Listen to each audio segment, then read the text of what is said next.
Between 1920 and 1929, roughly 115 million Americans experienced the wildest decade in modern history, encountering jazz, prohibition, automobiles, and unprecedented freedoms. The Roaring Twenties were electric and revolutionary, but for the average person, daily life was a strange mix of ancient tradition and shocking modernity. Here's what life was really like during America's most transformative decade. Real quick, like or subscribe if you want more of these, and tell me where you are and what time. I saw someone from Tokyo last week saying it was already tomorrow there, still trying to wrap my head around that. Tonight's stop, America in the 1920s. Hold up though, get cozy first. Adjust those pillows, pull up that blanket. Trust me, once we get going, you won't want to move. Your eyes open to a New York tenement apartment, 1921. First thing that hits you is the noise. Voices through paper-thin walls, water pipes clanging, a baby crying somewhere down the hall. You're on a metal-framed bed with a lumpy cotton mattress that smells faintly of mildew and sweat. Unlike your cozy bed now, this one's shared with your brother, who's already up and washing at the small basin balanced on a wooden chair. "Hey, sleepyhead," he says, splashing his face. "Factory whistle's gonna blow in 40 minutes. The room is tiny, maybe 10 feet square, with 2 beds crammed against opposite walls. A single window faces a brick wall across an air shaft so narrow you could touch the next building if you reached out. That window's your primary source of ventilation, which means in summer you choose between privacy or suffocating heat. In winter, like now, icy drafts slip through the loose frame, making the thin blankets almost useless. You know that feeling when your alarm goes off but your bed's so warm you can't bear to leave it? Multiply that by 1,000. It's January in New York and the only heat comes from a coal stove in the main room that your mother's already firing up. You can hear her coughing from the coal dust. The apartment has 4 rooms total. This bedroom you share with your brother, another tiny bedroom where your parents and 2 sisters sleep, the main room that serves as kitchen and living area, and a small water closet with a toilet. That's luxury, actually. Indoor plumbing? Some tenements still have outhouses in the back courtyard, but your toilet's just a toilet. No bathtub, no shower. For that, it's the public bathhouse once a week, maybe. "Ma's making coffee," your brother says, toweling off. "Actual coffee today, not that chicory stuff." Speaking of survival, that's the first thought that hits your brain every morning in 1921. How do we make it through today? The alarm clock beside your bed cost nearly a week's wages. But it's essential. Miss your shift at the garment factory and someone takes your spot before lunch. There's always a hungry line of immigrants waiting for work. I spent way too long researching tenement housing layouts for this. Did you know some didn't even have windows except in the front room? Actual death traps where people lived for decades. Your stomach growls as you swing your legs over the side of the bed. The wooden floor is ice cold against your bare feet. In your modern bed right now, you might have a carpet beside you, warm socks, maybe slippers waiting. Here it's bare boards and the shock of cold that finishes waking you up. Ma traded Mrs. Goldstein some darning for an extra loaf, your brother says, pulling on a patched shirt. So there's actual toast. Food. Always food. The constant calculation of calories versus cost. Your factory job pays $12 a week for 60 hours of work. Rent for this 4-room tenement apartment is $30 a month. Do the math and weep. Every penny goes to a complex equation of survival. You pull on wool socks with holes in the toes, heavy cotton trousers worn thin at the knees, a flannel shirt patched at the elbows, and suspenders that were your father's before his factory accident last year. Getting dressed in the 1920s isn't the casual affair it is now. Everything has purpose. Everything gets used until it disintegrates, then gets repurposed again. Pop's already gone, your brother says, lacing up his boots. Night shift at the dock. That's how families survive in 1921. Tag team working, father works nights unloading ships, sleeps days, you and your brother work days at the garment factory, mother takes in laundry, mending, whatever odd jobs come along, your older sister works at Woolworths. The younger one's still in school but not for long. At 14 she'll join the workforce soon enough.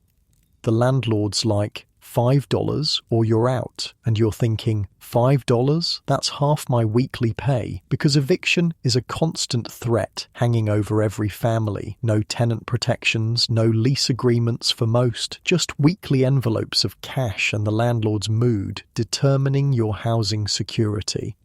You make your way to the main room where your mother stands at the coal stove, stirring a pot of oatmeal. The stove provides the only warmth in the apartment, making this room the heart of your home. The room smells of coal smoke, coffee, and yesterday's cabbage soup. "Sleep okay?"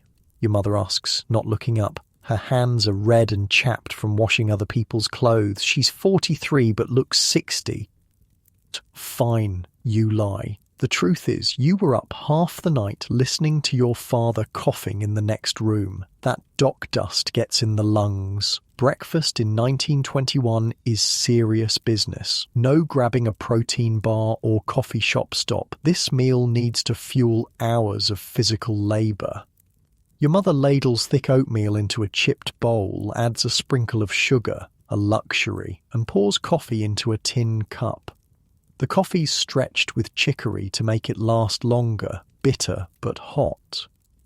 You know those fancy artisanal toast places charging $8 for avocado toast? Yeah, no. Your toast is a thick slice of day-old bread, slightly stale, held over the stove grate until it browns, then spread with a scraping of lard. Protein and calories, the currency of survival. Through the window, you can see the street 5 floors below coming alive. A milk wagon rattles past, glass bottles clinking. The milkman's horse leaves steaming deposits on the cobblestones, which kids will dodge on their way to school. A man with a pushcart shouts about hot chestnuts. The newspaper boy's already shouting headlines about prohibition raids. "Tony got arrested last night," your sister says, entering from the other bedroom. She's already dressed for work, hair pinned up severely, caught with a flask at Mancini's place. And here we encounter one of the most bizarre experiments in American history: prohibition. January 1920. The government decided alcohol was the root of all evil and banned it completely. Manufacturing, selling, transporting, all illegal.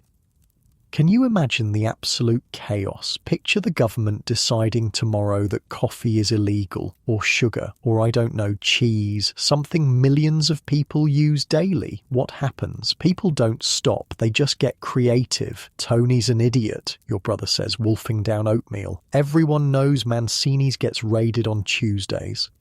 Because that's how prohibition actually worked, this elaborate dance between cops who needed to show arrests and speakeasies that reopened the next day with a new password. The password this week? I'm thirsty. Real subtle. The speakeasy doorman gives you this look.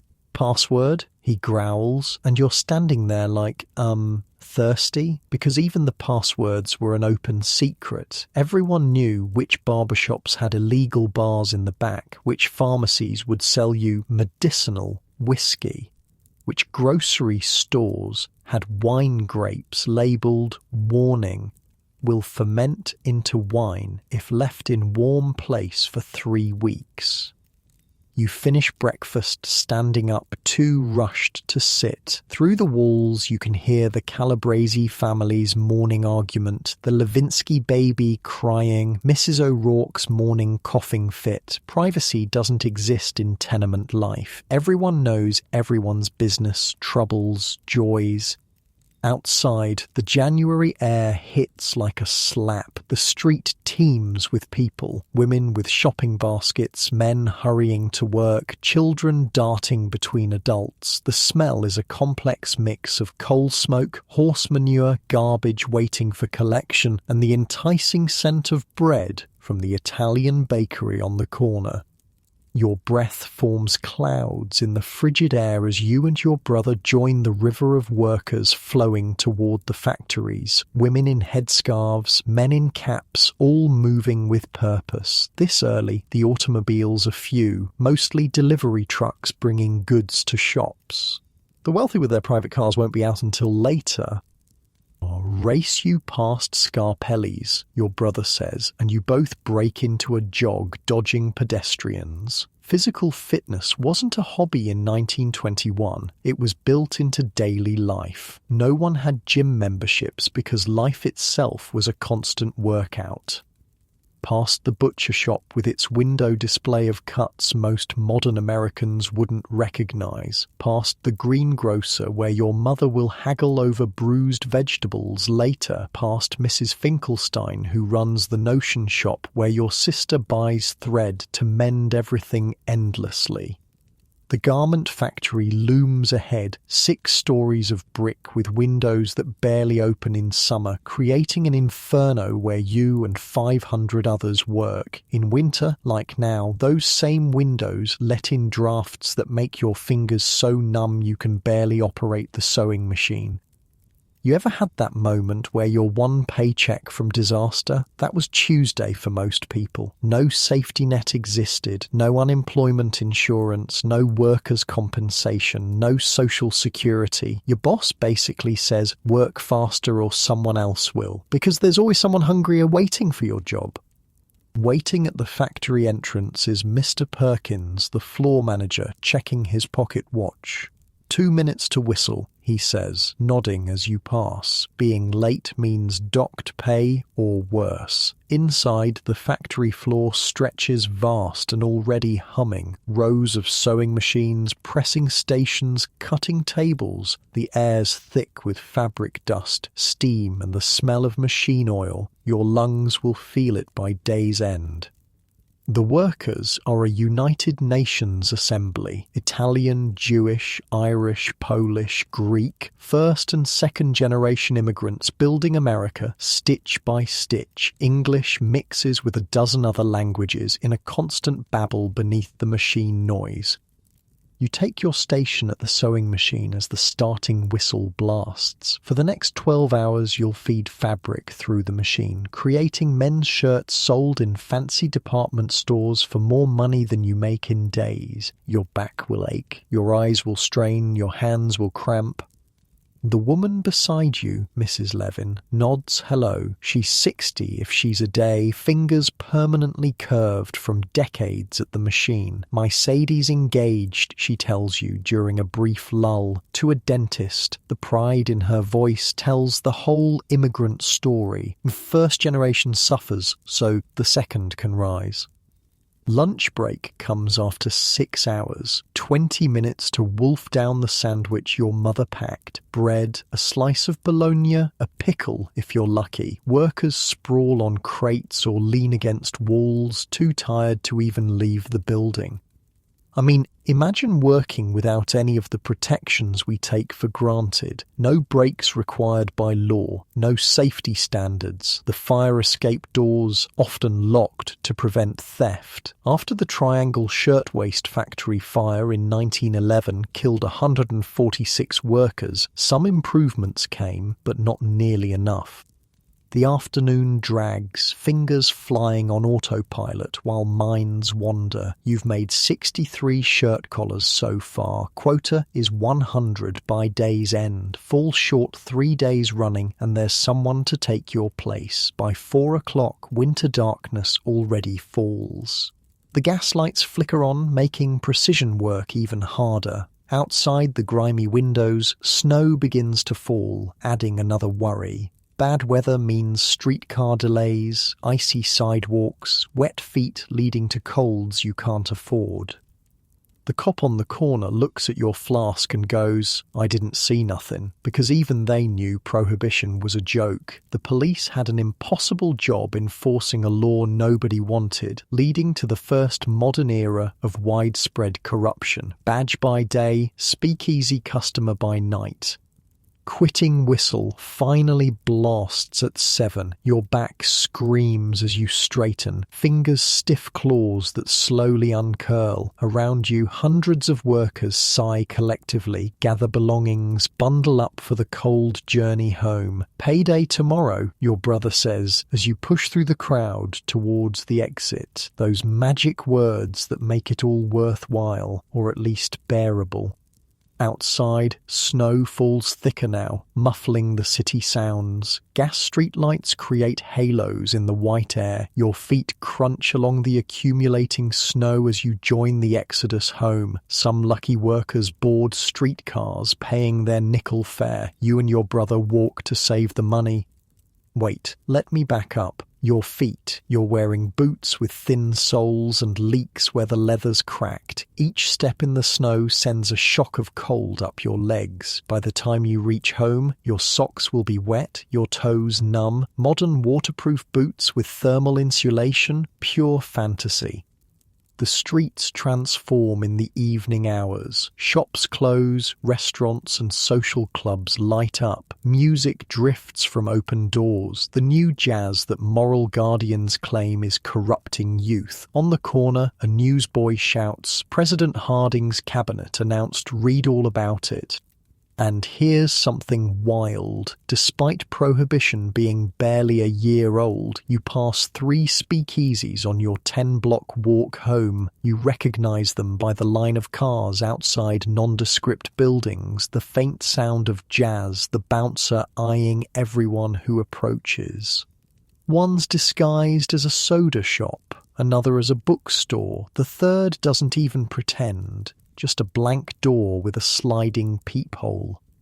"We should stop at Mancini's," your brother suggests. "1 drink. I got paid for that extra work." This is how most workers cope with the crushing routine. A quick drink before home, a moment of escape, but it's different now, shadowed with the thrill and danger of illegality. After Tony? No way, you answer. Murphy's on Thursday, because even in speakeasy culture, you had your routine. Different nights, different places. Spreading your illegal business around was just smart. When you finally climb the 5 flights to your tenement apartment, the smell of cabbage soup greets you. Your mother's stretched yesterday's leftovers, added an onion and potato with thick slices of bread. It'll fill bellies. Your father's at the table already, looking grey with exhaustion after his night shift. Your sisters set out chipped bowls and tin cups. This is dinner in working-class 1921. Simple food, eaten together, the meal planned around overlapping work schedules. "Got a letter from cousin Frank in Chicago," your father says between spoonfuls. Says there's good work in the stockyards, better pay than here. And there it is, the constant calculation. Stay or go, endure known hardships or risk new ones. Mobility wasn't just a luxury in the 1920s. It was a survival strategy. Follow the work, follow the opportunity, keep moving to stay ahead of poverty. After dinner, your family's evening ritual unfolds. Your father repairs a chair leg while your mother mends clothes. Your sister reads aloud from the newspaper, one of the Italian dailies, while your younger sister struggles through homework at the table. No private rooms for homework, no quiet study space. Life happens collectively in the 2 main rooms. Says here they raided 50 speakeasies last night, your sister reads. Confiscated 500 gallons of liquor. Your father snorts. 500? That's what, 1 night's business? Waste of time? And he's right. Prohibition created the first modern criminal underground, turned ordinary citizens into lawbreakers, corrupted police forces nationwide, all while failing spectacularly at its goal of creating a dry nation. By 9 o'clock, exhaustion catches everyone. Tomorrow's another work day, another alarm clock, another 60 hours of labour stretching ahead. In your comfortable bed right now, you might stay up reading, watching shows, scrolling through social media. In 1921, sleep was the only affordable luxury. You return to the tiny bedroom, now freezing as the coal stove in the main room burns down for the night. Undressing quickly, you slide between cold sheets, pull the thin blankets up, and wait for your body heat to create a small pocket of warmth. Your brother's already in bed, reading a dog-eared pulp magazine by the weak light of a single bulb. Electricity in tenements was still relatively new, unreliable, expensive, but magical compared to gaslighting. Night, he says, switching off the light. In the darkness, you hear the symphony of tenement life. Babies crying, couples arguing, someone playing a violin badly, water pipes knocking, the L train rumbling 2 blocks away. These sounds are the lullaby of urban 1921. As you drift towards sleep, you wonder what tomorrow will bring. The same, probably. The relentless routine of survival. But also, maybe not, because the 1920s were just beginning their roar, and change was coming faster than anyone could imagine. Through the window, snow continues to fall on a New York transformed from just a decade ago. Horse-drawn wagons share streets with automobiles now. Telephones connect businesses. Movies flicker silently in palatial theatres. Women's hemlines creep scandalously upward. And somewhere in Brooklyn, a 6-year-old named Miriam listens to her immigrant parents dream of a better future for her. In 40 years, she'll be your grandmother, telling you stories of the hardships that seem impossible from the comfort of your modern life. You're falling asleep now, body aching from work, mind already calculating tomorrow's survival. But there's also a current of excitement, because it's 1921 and America is changing by the minute. Who knows what might be possible by decade's end? Now let's shift our view. While tenement dwellers in New York fought for survival inch by inch, a different America stretched across the vast countryside. It's 1923 now, and we're waking up on a farm in Iowa, about 100 miles west of Des Moines. The first thing you notice is the silence. No neighbors arguing through thin walls, no streetcars clanging, no factory whistles. Just the distant crow of a rooster and the soft lowing of cows needing to be milked. You're in a wooden farmhouse that your grandfather built with his own hands after claiming this land under the Homestead Act decades ago. You're lying on a feather mattress instead of cotton and springs. The feathers came from your own geese, plucked, washed and stuffed by your mother and sisters last fall. The sheets are rough cotton but clean, line-dried in yesterday's sunshine. The quilt covering you was made by your grandmother, each square telling a family story in fabric. It's barely 5 a.m., but farm life doesn't care about clocks. Your body knows the rhythm without an alarm. Cows need milking at sunrise no matter what. The wooden floor is cold against your bare feet, but you're used to it. The house is heated by a single wood stove downstairs, meaning upstairs bedrooms stay cold enough in winter to see your breath. "You up, John," your father calls from downstairs. He's been awake for 30 minutes already, stoking the kitchen stove for your mother, who's mixing biscuit dough by the light of a kerosene lamp. "Coming, Pa," you answer, pulling on denim overalls over your long underwear. No shower this morning, or any morning. The farmhouse has no indoor plumbing. There's an outhouse 50 yards behind the kitchen, and a pump at the kitchen sink that brings up cold water from the well. For washing, you splash your face and hands with water from the ceramic basin on your dresser, water that froze a thin skin of ice overnight.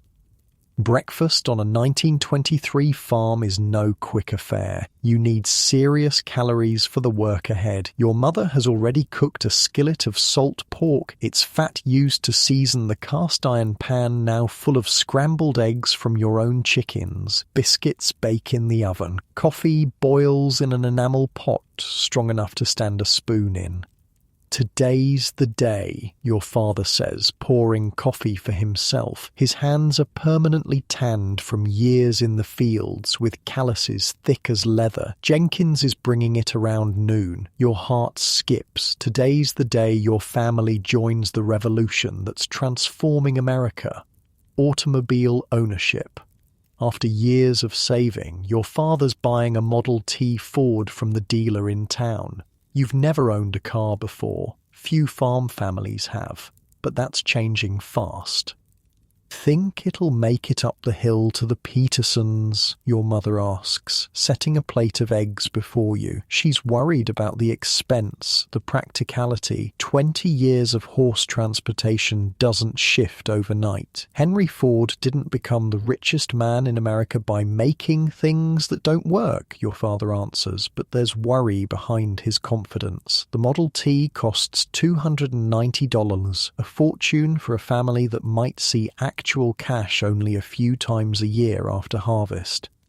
Farmers in the 1920s operated largely outside the cash economy most of the time. You produced what you ate, you bartered eggs for sugar at the general store, traded labor with neighbors during harvest, repaired what broke, made what you needed. Actual dollars were rare and precious. After breakfast, you head to the barn with your father and younger brother. The daily chores wait for no one, car delivery or not. The barn smells of hay, manure, and the sweet breath of cows. 6 dairy cows need milking, the horses need feeding, the pigs need slop. Your hands move automatically, squeezing rhythmically as warm milk hisses into the metal bucket. "Pa, can I drive it first?" your brother asks, fork deep in soiled straw. Your father laughs. "Nobody's driving but me till I figure it out. That thing cost more than the South Field." I spent hours researching early car ownership, and the learning curve was brutal. No driver's education, no licensing requirements in most rural areas, just a complicated machine, some basic instructions, and a lot of trial and error. The manual for a 1923 Model T included helpful tips like, to stop the car, first pull the gas lever back to neutral, then apply the brake. Do not become frightened and jump out.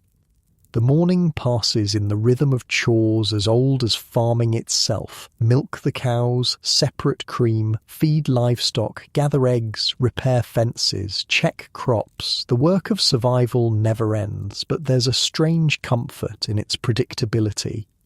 By 11, you've changed into your town clothes. Not fancy, but clean overalls and a collar shirt without manure stains. Your mother's put on her good dress, the blue one saved for church and special occasions. Even your father's combed his hair and put on a freshly ironed shirt. "Hear that?" your brother says, running in from the porch. "It's coming!" And then you hear it, the unmistakable put-put-put of a Model T engine labouring up the dirt road to your farm, the sound of the modern world arriving at your door. Your whole family spills onto the porch, watching as a shiny black automobile bounces over the ruts of your lane. Mr. Jenkins from the dealership grins behind the wheel, dust coating him from the 12-mile drive from town.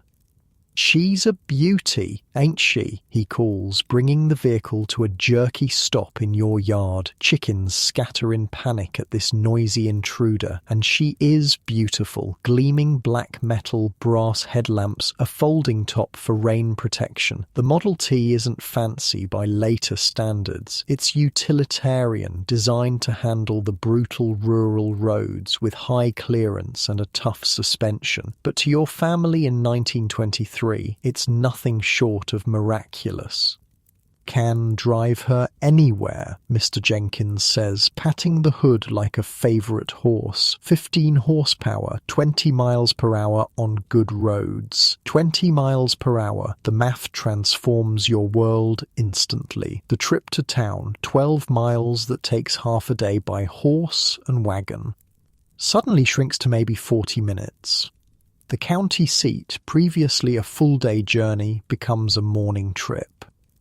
Mr. Jenkins pops the hood to show your father the engine. Now starting her takes some practice. Got the hand crank here in front. Choke here, timing advance here. Too much choke, she'll flood. Not enough, won't catch. Timing too advanced, she'll kick back and break your arm. Wait, what? Yeah, starting early cars was legitimately dangerous. The hand crank could snap back and break bones if the timing was wrong. Emergency rooms of the 1920s were full of what doctors called Ford fractures, broken arms, wrists and thumbs from car cranks kicking back. Your father nods seriously, absorbing every word. This is the most complicated piece of technology your family has ever owned. More complex than the cream separator, more expensive than anything but the farm itself. Now, driving her's simple enough, Jenkins continues. 3 pedals on the floor. Left is clutch, press down for low gear, release halfway for high gear. Middle is reverse, right is brake. Your father looks concerned. Middle is reverse, not the left, Jenkins laughs. Ford's got his own way of doing things, different from other makers. You'll get used to it. And that was actually true. Early cars had zero standardization. Pedal arrangements, shifting patterns, even which side of the road to drive on wasn't fully settled in all states yet. Learning to drive one car didn't necessarily prepare you for another. After more instructions, Jenkins has your father sit behind the wheel. Turn the key, set the gas lever here, set the spark advance here, now come around front and give her a crank. Your father follows directions, moves to the front, grips the crank and gives it a mighty swing. Nothing happens. Another swing. Nothing. Bit more choke, Jenkins suggests. Third try, the engine catches with a roar and a belch of smoke that sends your mother's chickens running for their lives. Your father rushes back to the driver's seat, where Jenkins walks him through the pedals again. Ready for a spin? Jenkins asks. Your father nods, face set in concentration. The car lurches forward with a jerk, stalls, starts again, jerks forward, picks up speed. Your father's face transforms from worry to wonder as the automobile begins moving smoothly around the farmyard. Want to take her on the road? Jenkins calls above the engine noise. Your father nods, and the Model T bounces down the lane toward the country road, your father gripping the wheel like it might fly away. You and your brother chase after on foot, whooping with excitement. From your porch, the car disappears around the bend, but you can hear the engine echoing across the cornfields. 10 minutes later, it reappears, your father now smiling broadly behind the wheel. The future has arrived at your farm and nothing will ever be the same. After Jenkins leaves, driven home by your father, who'll return with the car alone, his first solo drive, the family crowds around the Model T like it's a spacecraft. Your mother touches the leather seat cautiously. Imagine getting to town in under an hour, she says softly, and you can see her calculating all the ways this changes her life. The isolation of farm women was profound before cars. Visits to town might happen once a month at most, church on Sundays if weather permitted. Otherwise, the farm was your world. I can drive to the Peterson place in minutes, your father says, already planning. Borrow that new seed drill without losing a whole day to travel. Your brother crawls underneath, examining the axles and suspension. How fast do you think it really goes, Pa? We'll find out tomorrow, your father promises. First, I need to figure out how to drive the darn thing properly. And figure it out he does, though not without incident. That first month of car ownership brings new vocabulary into your family's life. Words like carburetor, distributor, and flat tire become regular topics at the dinner table. There's the memorable afternoon your father drives into the yard too fast and sideswipes the water trough, denting the fender. There's the Sunday your whole family dresses for church, piles into the car, and makes it exactly 2 miles before a tire blows out. Your father changes it in his good suit, sweating and swearing under his breath while your mother pretends not to hear. The new car dealer looks at the flat tire and goes, "Yup, that'll be $4. And your father's thinking, $4? That's 3 days' wages for a farmhand, because the ongoing costs of car ownership shocked many first-time buyers. It wasn't just the purchase price. It was tires, gasoline, oil, repairs, a whole new category of expenses for families who previously fed their transportation with hay they grew themselves. But there are glorious moments too. The first time your family drives to town for supplies and makes the round trip in a single morning instead of a full day. The Sunday you drive 20 miles to visit cousins you previously saw only at Christmas because of the travel difficulty. The night your mother goes into town for a women's club meeting and comes home after dark, something impossible in the horse and buggy days. The car changes everything. Suddenly your map expands. The farm is no longer an island in a sea of distance. Town becomes an easy destination, not a journey requiring planning. Neighbours 5 miles away become people you can visit on a whim. By summer, your father has mastered the Model T completely. You and your brother have learned to drive too, at least enough to move it around the farmyard or drive the short distance to the main road. Your mother still refuses to try, claiming she has no head for machinery, but you've seen her eyeing the wheel when she thinks no one's looking.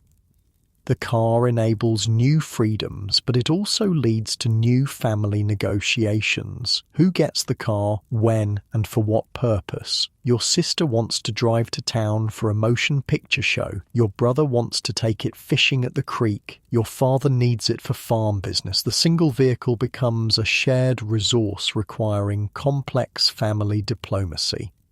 "We need rules," your mother announces at dinner one night after 3 separate car usage disputes. Church on Sundays, market days for supplies, farm business first, social calls only when work's done.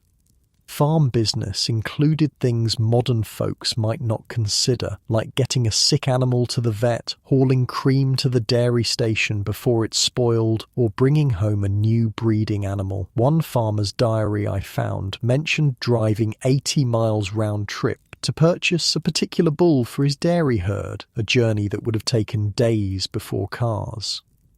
The greatest transformation comes in autumn. Harvest time, always the most critical and stressful season, changes with automobile ownership. Parts break on the threshing machine. Your father drives to town and returns with replacements in 2 hours instead of losing a whole day. Need extra hands for harvesting. He drives to town and brings back day labourers. A bumper crop ready for market? Multiple trips become possible in a single day. The car also connects your family to the wider changes sweeping America. Driving to the county seat, you see more automobiles each visit. The dirt roads, designed for horses and wagons, are being graded more frequently to accommodate car traffic. There's talk of paving some major routes. Your father returns from town one day with news. They're putting in a filling station on Main Street. No more buying gasoline in cans from the general store.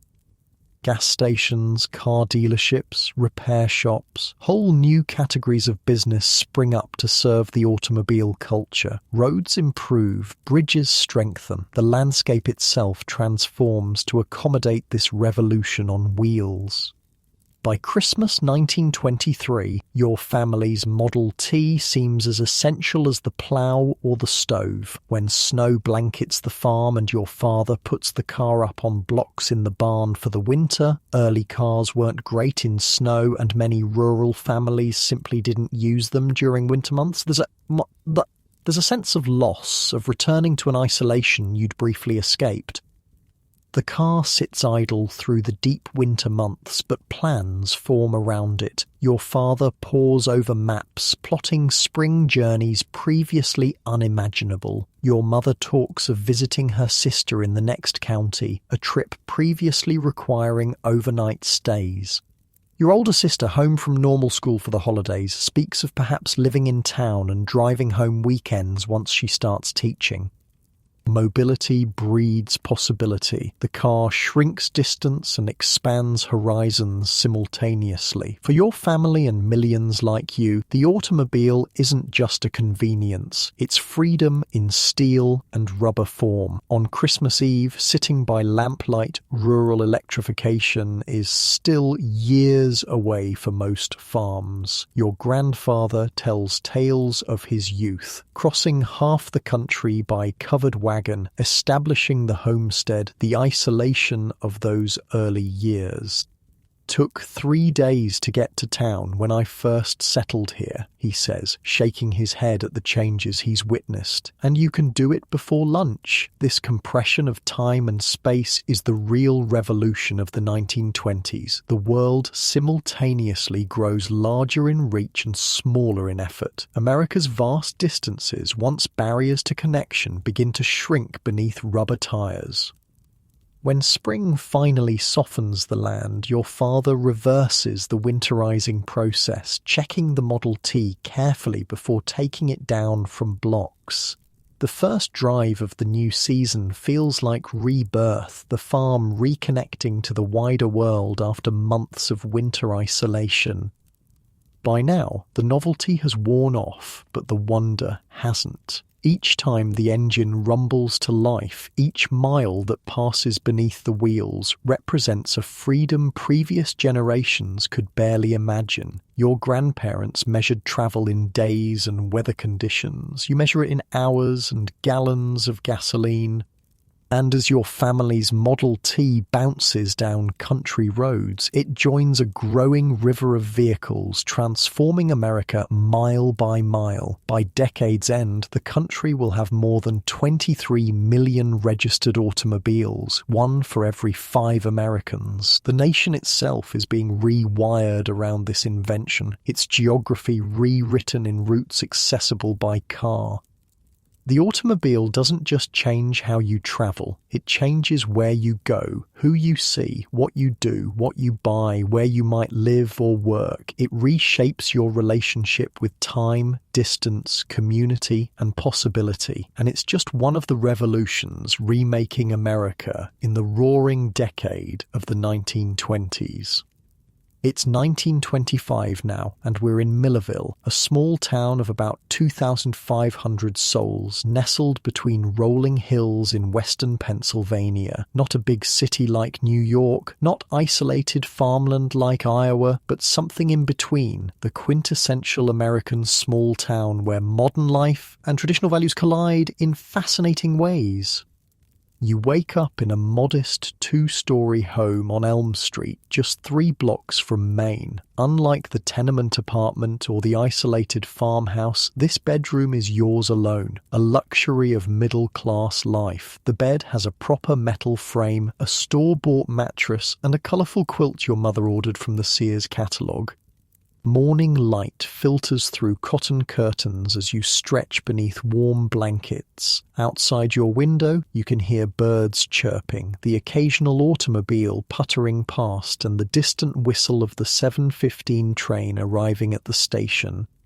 The house smells of coffee and bacon. Unlike city dwellers crammed in tenements or farmers isolated on distant homesteads, your family represents the growing American middle class. Not wealthy, but comfortable. Your father works as the manager at the town's hardware store.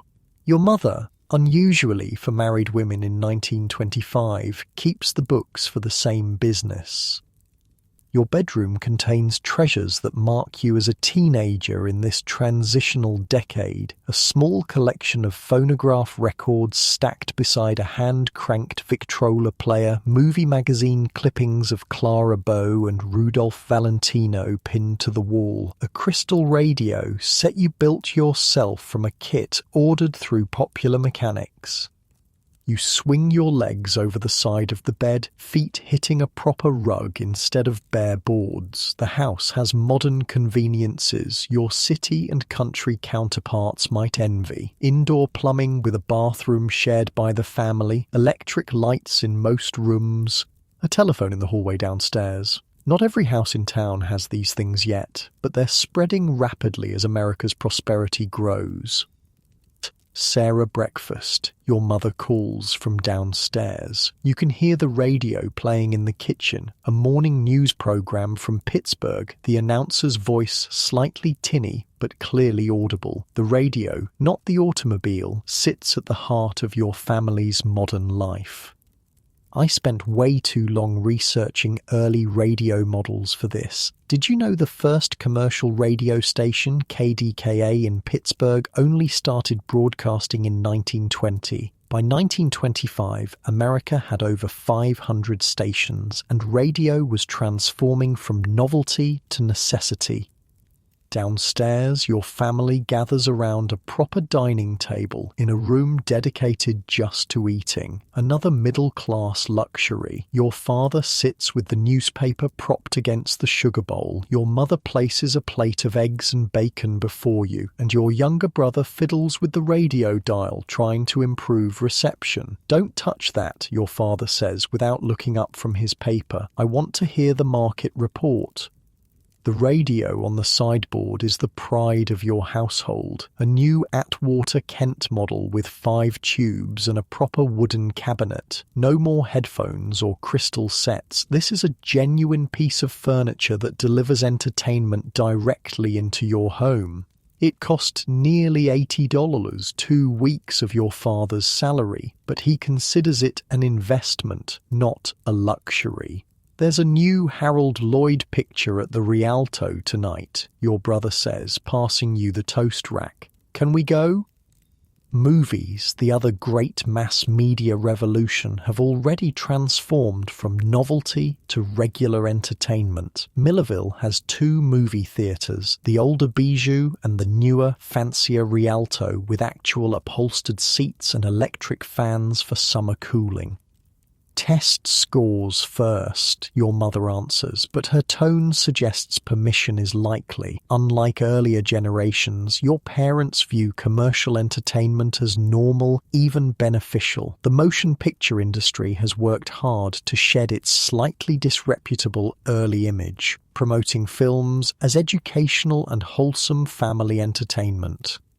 Your father lowers his paper. "Says here Coolidge is speaking on the radio tonight. National hookup." He says this with genuine wonder. The president's voice coming directly into your living room. The miracle hasn't grown stale yet.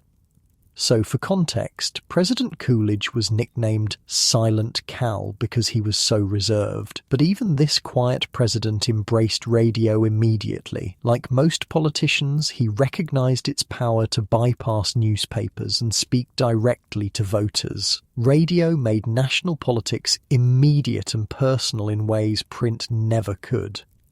After breakfast, you head downtown with your brother to run errands before school. Main Street bustles with morning activity. Mr. Peterson unlocking his pharmacy, Mrs. Winters sweeping the sidewalk in front of her millinery shop, the mailman delivering packages to the general store.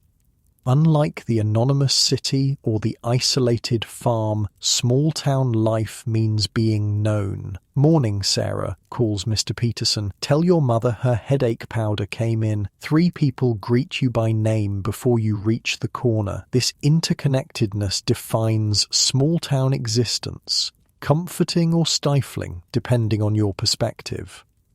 You pass the Rialto Theatre, where the marquee indeed advertises Harold Lloyd in The Freshman. A colourful poster shows the bespectacled comedian hanging from a clock face. Movie marketing is sophisticated already, with nationwide advertising campaigns, fan magazines, and merchandise. The movie star system is in full flower, creating the first modern celebrities known as intimately as family members, despite never being met in person. "Think Clara Bow will ever come to Millerville?" your brother asks, staring at another poster showing the famous It girl in a revealing costume. "Dream on," you laugh. Small towns might get the same movies as big cities, but actual movie stars exist in another universe. At the newsstand, you spend your allowance on the latest issue of Photoplay, a movie magazine promising exclusive interviews with the stars. Inside are glossy photos of the famous faces you and millions of other Americans collectively adore: Chaplin, Fairbanks, Pickford, Swanson. Their hairstyles will be copied, their clothing imitated, their romances analysed by people who've never been to Hollywood and never will go. The theatre manager passes by, tips his hat. Coming tonight? Lloyd's a scream in this one. Hope to, Mr. Daniels, you answer, if homework allows. He winks. Special display in the lobby. Actual football from the movie. Studio sent it as promotion.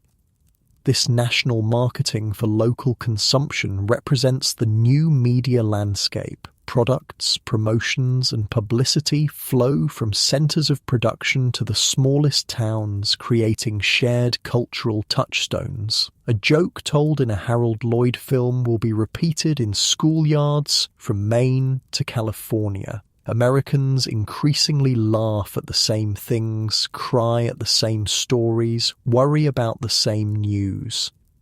School occupies the middle of your day, a consolidated high school serving Millerville and surrounding farms. Unlike your parents' one-room schoolhouse education, yours features specialized teachers, a science laboratory, even a small gymnasium. Education is changing too, becoming more standardized across America as mass media and improved transportation connect previously isolated systems. But it's after school that the real centre of teenage social life in 1925 emerges: Miller's drugstore, with its soda fountain, booths, and most importantly, its Victrola player. Miller's is where Millerville's youth gather to socialise in ways their parents never experienced. 2 cherry phosphates, your friend Helen orders at the counter. The soda jerk, a college boy home for the summer, nods knowingly. Heard the new Armstrong record? He asks, gesturing to the stack of records beside the Victrola. Hot stuff. The store has a commercial arrangement with Victor Records. They sell records, but also play them as promotion. For the price of a soda, teens can listen to the latest jazz and dance music, much to the concern of some parents who view jazz as dangerously sensual and modern. My dad says jazz is causing moral decay, Helen sighs, rolling her eyes. Put it on. The music that fills the drugstore would shock earlier generations with its syncopated rhythms and improvisational style, but to you and your friends, it's simply the soundtrack of youth. Louis Armstrong's trumpet soars above the scratchy recording, creating a sound unlike anything your parents grew up hearing. Teenage culture in the 1920s was becoming distinct for the first time, shaped by commercial entertainment rather than traditional community values. Parents worried while teenagers embraced new music, new dances, new fashions spread by mass media. "Did you hear last night's Collier's Hour?" asks Edward, sliding into your booth uninvited. "They had that detective story writer, what's his name? Dashiell Hammett," supplies Helen, who devours detective stories. Radio created shared national experiences impossible in previous eras. The next day after a popular program, Americans everywhere discussed the same episodes, quoted the same lines, laughed at the same jokes. Regional isolation began dissolving in a sea of standardized entertainment. "My folks got a new radiola," Edward boasts. 6 tubes. Dad let me stay up for the fight broadcast from New York. Heard Dempsey get knocked out in real time.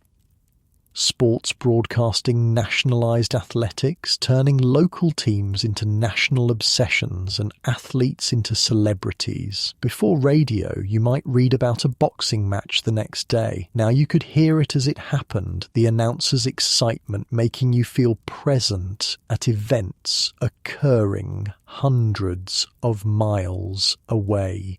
The soda jerk changes the record, putting on a Paul Whiteman dance tune.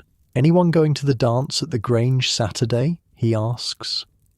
Wouldn't miss it, Helen answers. Sarah's teaching me the Charleston. The boy from the pharmacy looks at you and goes, "You know the Charleston? For real?" Because even in small towns, the dance crazes that swept urban areas eventually arrived, sometimes months after they'd already peaked in New York or Chicago, but they arrived nonetheless, carried by movies, magazines, phonograph records, and travelers.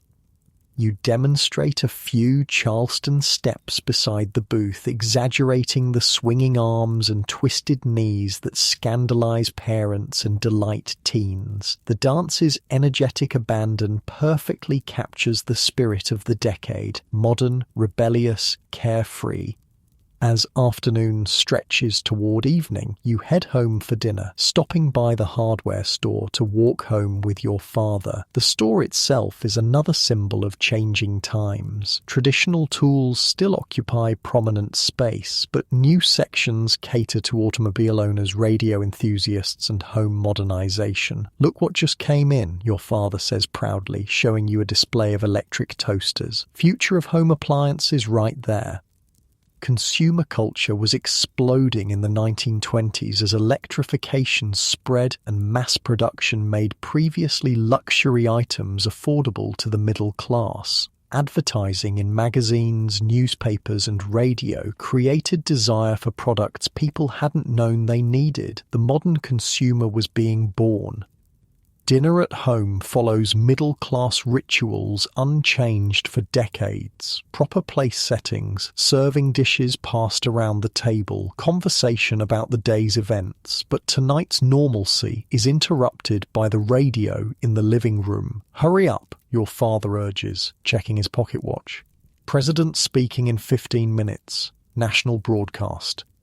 After dishes are cleared, your family settles in the living room, father in his armchair directly facing the radio, mother in her rocker with mending, you and your brother on the sofa. The radio glows warmly as tubes heat up, emitting a soft hum before voices emerge. This is Graham McNamee speaking to you from Washington, D.C., where President Coolidge will address the nation on the state of the economy. Your father shushes everyone, though no one's speaking. The room falls silent as the president's distinctive New England accent fills your Pennsylvania living room. The moment feels profound, the nation's leader speaking simultaneously to millions of citizens in their private homes. Imagine going from a world where you might never hear the president speak unless he visited your town to one where his voice regularly entered your living room. The psychological impact was enormous. Political leadership became both more intimate and more polished as radio required new skills from public figures.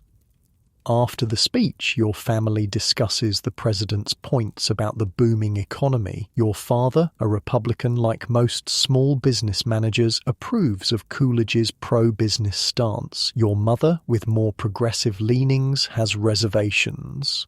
What matters isn't their disagreement, but that they both heard exactly the same speech at exactly the same time as millions of other Americans. A shared national moment impossible before radio. "Can we go to the movies now?" your brother asks as the post-speech analysis drones on. Your father checks his watch. 8 o'clock showing, be home by 10. The walk to the Rialto takes you down Main Street, transformed by evening. Shop windows glow with electric lights. Cars line the curb outside the hotel where travelling salesmen stay. The ice cream parlour bustles with couples and families enjoying an evening treat. The movie theatre marquee shines like a beacon, bulbs outlining The Freshman in electric glory. Outside, a crowd gathers. Farm families in town for the evening, factory workers still in work clothes, high school students giggling in groups, young couples using the darkened theatre for modest courtship. Inside, the lobby dazzles with gilt paint, patterned carpet, and a refreshment stand selling candy and popcorn. Movie theatres were designed as palaces of escape, their ornate architecture offering ordinary people a taste of luxury for the price of admission. 25 cents for adults, 15 for children. The football from the film sits in a glass case surrounded by promotional stills showing Harold Lloyd in various comic predicaments. A cardboard cutout of the star grins manically as patrons pose beside it for fun. 2, please, you tell the ticket seller, sliding coins across the counter. Your weekly allowance disappears, but the expense seems worthwhile for 2 hours of entertainment more elaborate than anything previous generations could imagine. The theatre interior impresses with red velvet curtains covering the screen, painted ceiling murals depicting classical scenes, and even small electric lights lining the aisles. No modern multiplex can match the opulent movie palaces of the 1920s, designed to transport ordinary people into worlds of fantasy before the film even began. As the lights dim, an organist begins playing at the theatre's prized Wurlitzer. Unlike metropolitan movie palaces with full orchestras, small-town theatres made do with a single musician. Still, the organ's rich tones fill the space, setting the mood for entertainment. First comes a newsreel showing world events, the Prince of Wales touring Africa, floods in Mississippi, a fashion show in Paris. For many in the audience, especially from outlying farms, these newsreels provide their only visual connection to world events. Before television, this was video journalism, powerfully immediate compared to newspaper accounts. Next, a cartoon featuring Felix the cat bounces across the screen, eliciting laughs from children and adults alike. Animation was already sophisticated by 1925, with established characters and consistent styles that audiences recognized and anticipated. Finally, the main feature begins. Silent, of course. The jazz singer with synchronized sound is still 2 years away. Title cards provide dialogue and narration, but the storytelling is primarily visual, relying on exaggerated expressions and physical comedy that requires no translation. The audience reacts as one, laughing, gasping, occasionally applauding particularly impressive stunts. This collective experience represents another way mass media united Americans. Millions would see this exact film, react to the same moments, discuss the same scenes afterward. You lose yourself in the story, worries temporarily forgotten in the flickering images. This escapism is precisely what made movies so popular during economic hardship or social change. For the price of admission, anyone could step into different lives, different worlds. Afterward, walking home through quiet streets, you and your brother quote favourite scenes and imitate Lloyd's pratfalls. The shared experience creates immediate connection, common reference points in an increasingly standardised national culture. At home, your parents are listening to a dance orchestra programme on the radio, the music softly filling the house. Your mother looks up from her book. Good picture? Hilarious, your brother answers, launching into a detailed description of the football game scene. You head upstairs to your room, mind still full of movie images. Before bed, you tune your crystal radio set with headphones, carefully adjusting the wire on the crystal to catch distant stations. Unlike the family's console radio downstairs, this private listening device lets you explore the airwaves independently.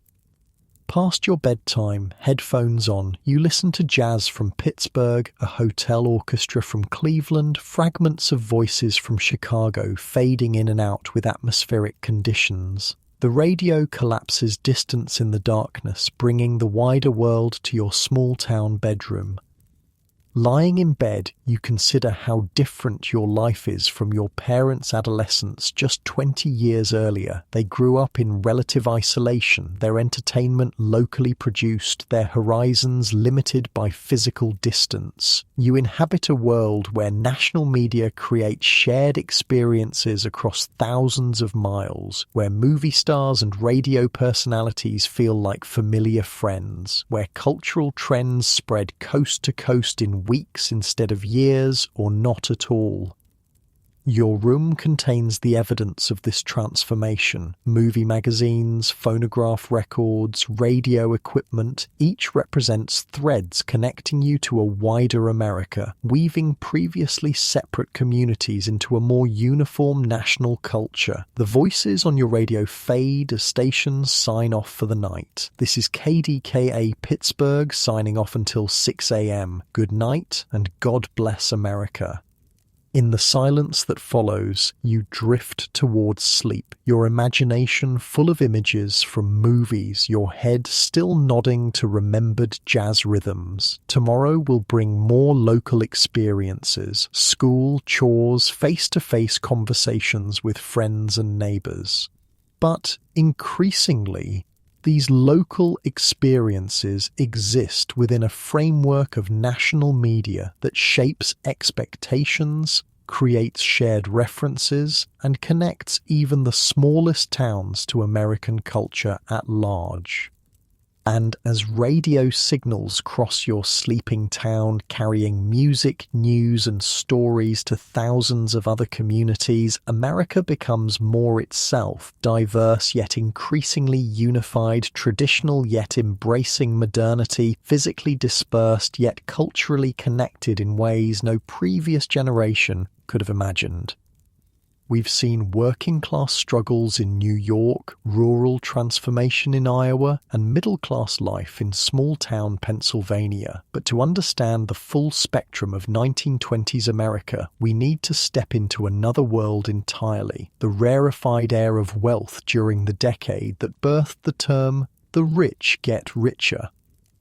It's 1927 now, and you're waking up in a bedroom larger than some entire tenement apartments. Sunlight filters through silk curtains onto a bed that cost more than a Model T Ford. You're in Lake Forest, Illinois, one of America's wealthiest suburbs, situated on Lake Michigan just north of Chicago. This isn't just wealth, it's American aristocracy.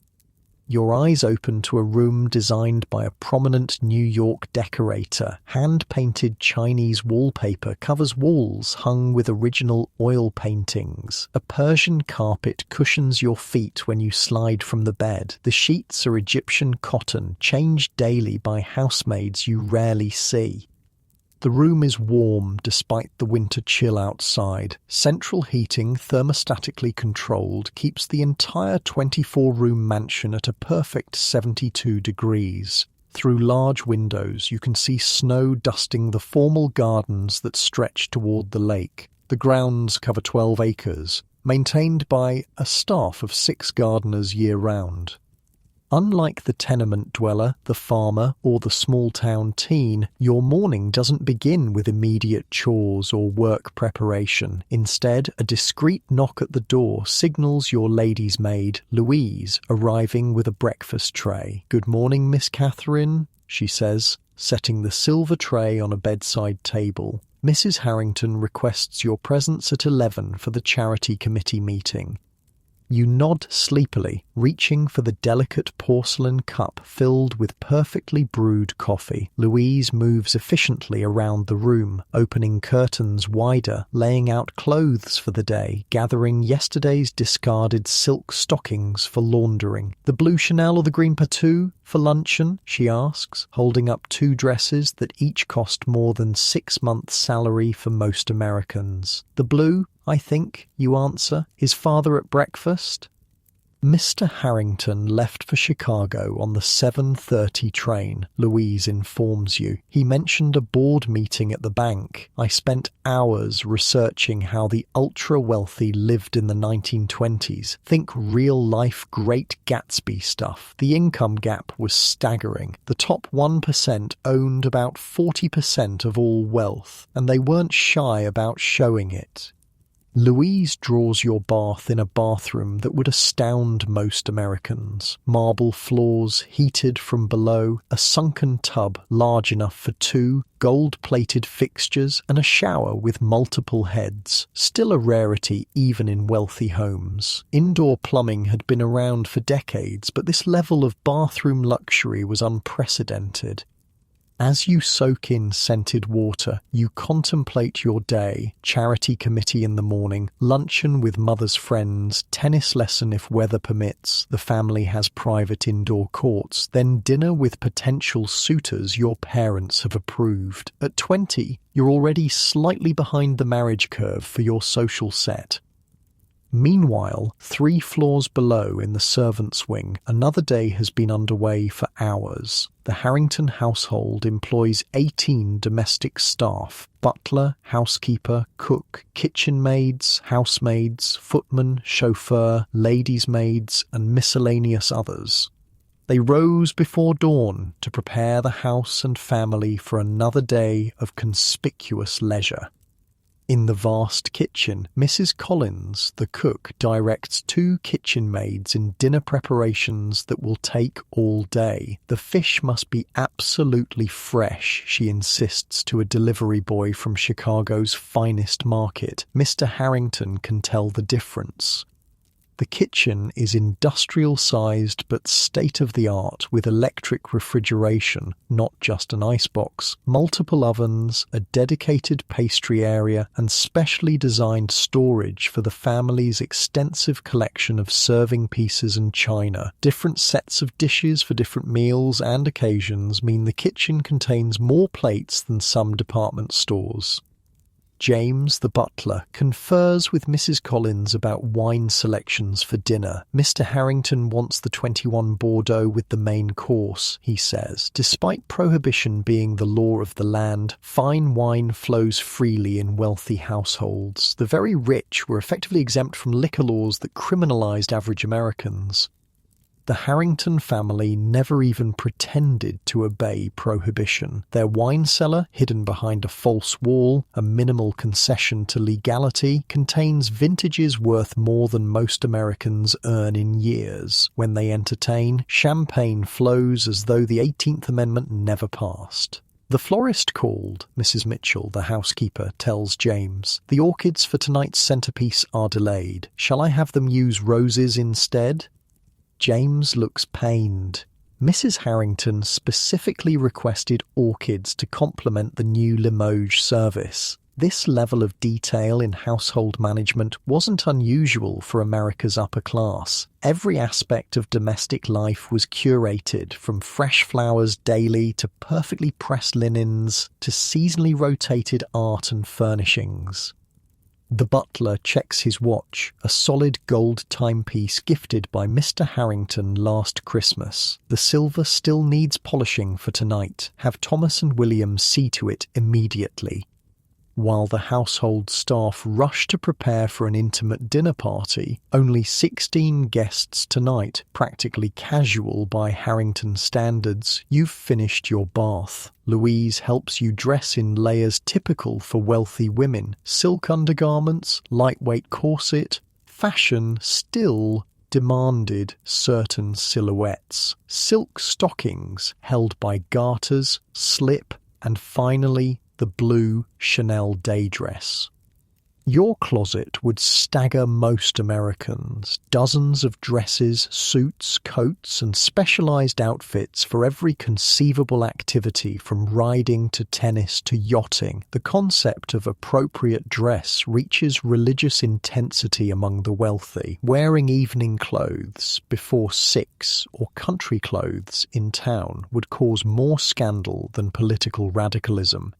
Mrs. Harrington purchased tickets for the Symphony Friday, Louise mentions, while styling your hair. She asked me to remind you that the abbot's son will be joining your box. Matchmaking remains a primary maternal occupation even in 1927. Despite the decade's reputation for liberation, upper-class marriage still functions partially as business merger and social positioning. The Abbotts own railroads. Your father owns banks. The match makes financial sense.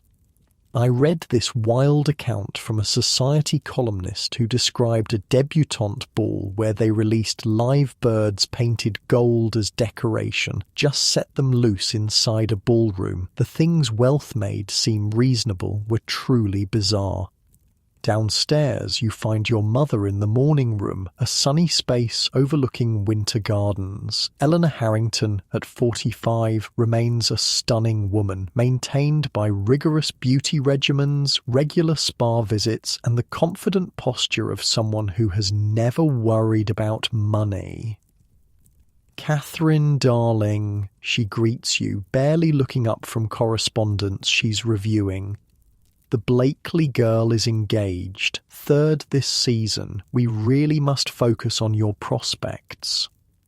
Your mother writes with a gold fountain pen on personalized stationery. Her morning activity includes answering invitations, directing household matters, and managing her extensive social obligations. Though she doesn't work in any traditional sense, her role maintaining family status through social connections is taken extremely seriously.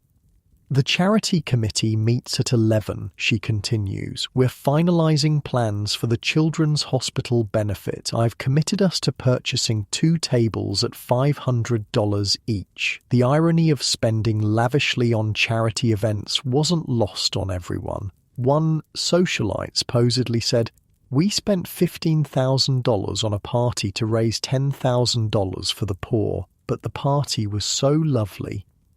A housemaid appears silently with fresh coffee. Your mother continues reviewing her social calendar without acknowledging the servant's presence. This invisibility of staff represents another aspect of wealthy life. Domestic workers exist in a parallel universe, physically present but socially non-existent unless needed. "The Morgans have invited us to Palm Beach next month," your mother says. "I've instructed Louise to begin packing your resort clothes. We'll take the private car on the 20th. The private car refers to the family's railroad car, attached to regular trains, but offering completely private accommodations. Commercial air travel barely exists in 1927, so wealthy families travel by private railcar, essentially mobile luxury apartments coupled to regular trains." Your father enters, having returned unexpectedly from Chicago. Howard Harrington made his first million before 30, multiplied it through banking, and now at 50 serves on numerous corporate boards while managing family investments. His tailored suit, handmade shoes, and perfectly trimmed mustache project success and authority. "Market's up again," he announces, accepting coffee from the hovering maid. "Those aircraft manufacturers I mentioned, stock jumped 12 points yesterday." The stock market dominates wealthy conversation in 1927. The unprecedented bull market seems unstoppable, creating paper millionaires daily. Investment tips exchange like currency at dinner parties and golf clubs. "Should we buy more?" your mother asks, revealing that even society women follow financial markets closely. "Already instructed Harrison to purchase another 1,000 shares, your father replies. "This boom has legs." Of course, with hindsight, we know the crash lurks just 2 years away, but in 1927, optimism borders on delusion among the investing class. The market can only go up. Prosperity will never end. America has entered a permanent plateau of prosperity, as many economists claimed. After breakfast, you join your mother in the library where the charity committee, 8 women from prominent Chicago families, gathers to plan a hospital benefit expected to raise $50,000. The meeting perfectly encapsulates upper-class women's lives, genuine charitable impulses, filtered through social competition and status display. "The Palmers have donated an automobile as the grand prize," announces Mrs. Winthrop, committee chair. "We must ensure ticket prices are high enough to maintain exclusivity." The women discuss dinner menus, orchestras, table arrangements, and decorations with the seriousness of military strategists. While they genuinely want to support the Children's Hospital, the event's success will be measured equally by its social prestige and press coverage. Catherine, Mrs. Winthrop addresses you. We'd like you to chair the junior committee. Get those eligible bachelors to open their wallets. This represents your growing social responsibility. Young people of your class must begin demonstrating philanthropic leadership. It's part of the unwritten curriculum of wealth. After the committee departs, you have a few hours before luncheon. Unlike most Americans, your time is largely discretionary. You spend it practicing piano on the Steinway Grand in the music room, one of many accomplishments expected of wealthy young women. Though the jazz age celebrates more liberated female behavior, traditional expectations still govern upper-class womanhood. The society lady at the piano goes, "Oh, I don't work. I merely oversee the staff, manage social engagements, run 3 charity boards, speak 3 languages, and can play Chopin from memory." Because wealthy women's labor was never called work, even when it was complex and demanding. At 1 o'clock, your mother's luncheon guests arrive. 6 women from prominent Chicago families. The dining room gleams with silver and crystal for what's considered an informal meal, though it would outshine most Americans' wedding dinners. Housemaids in black uniforms with white aprons serve course after course while remaining functionally invisible to the diners. Conversation touches on mutual friends, upcoming social events, European travel plans, and eventually current events. Even here, the new mass media makes its presence felt. "Did you hear President Coolidge on the radio last night?" asks Mrs. Forrester, whose husband owns a department store. "Harold says his business policies are precisely what America needs." The Lindbergh flight is all anyone discusses in New York, contributes Mrs. Astor, recently returned from Manhattan. They're planning a ticker-tape parade when he returns. Charles Lindbergh's solo flight across the Atlantic in May 1927 represents another media milestone, the first global celebrity created entirely through mass communication. His handsome face appears everywhere, from newspapers to magazine covers to movie newsreels. The flight itself lasted 33 hours, but the media sensation continues months later. "Catherine, didn't you meet the Lindbergh boy at the Wetmore party last year?" your mother asks, creating a social connection to the news sensation. "Briefly," you acknowledge, though the encounter was merely a passing introduction at a crowded event. Still, social capital comes from proximity to fame and prominence. After luncheon, you have your tennis lesson in the family's indoor court, followed by a massage from the personal masseuse who visits twice weekly. Physical fitness and beauty maintenance occupy significant time for wealthy women, though the purpose remains attractiveness rather than health. As evening approaches, Louise helps you prepare for dinner. This involves another bath, complete hair restyling, and changing into formal evening wear. A beaded lanvin gown imported from Paris, satin evening slippers, family jewellery from the safe. Mr. Abbott's son will be seated beside you, Louise mentions while fastening a pearl necklace worth more than her lifetime earnings. Mrs. Harrington suggested the emerald earrings as well. Downstairs, the transformation is complete. The dining room now glows with candelabra, fine china, and crystal. Footmen in formal livery stand ready behind each chair. James supervises with eagle-eyed attention to detail. Fresh flowers perfume the air. The setting could be a royal palace rather than a private home.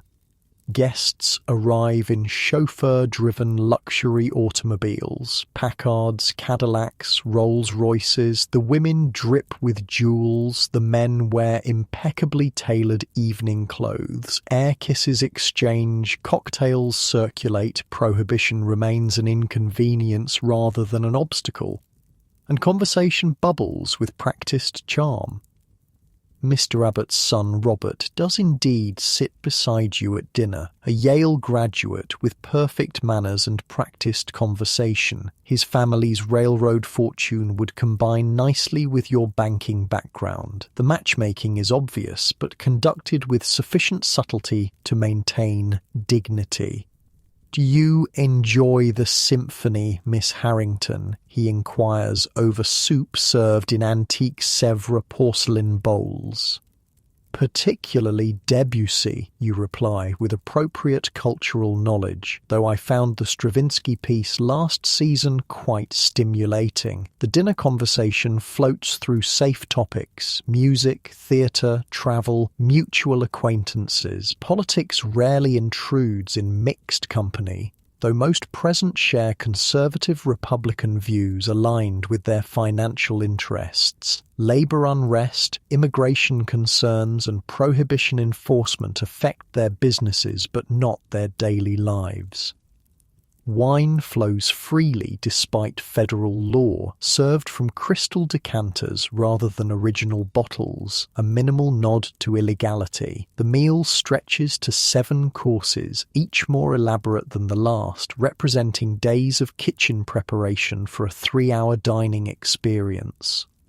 After dinner, the men briefly separate for cigars and port while the women retire to the drawing room. This Victorian custom persists in upper-class households despite the decade's more relaxed social standards. When the groups rejoin, entertainment follows. A famous pianist has been engaged to play for the intimate gathering.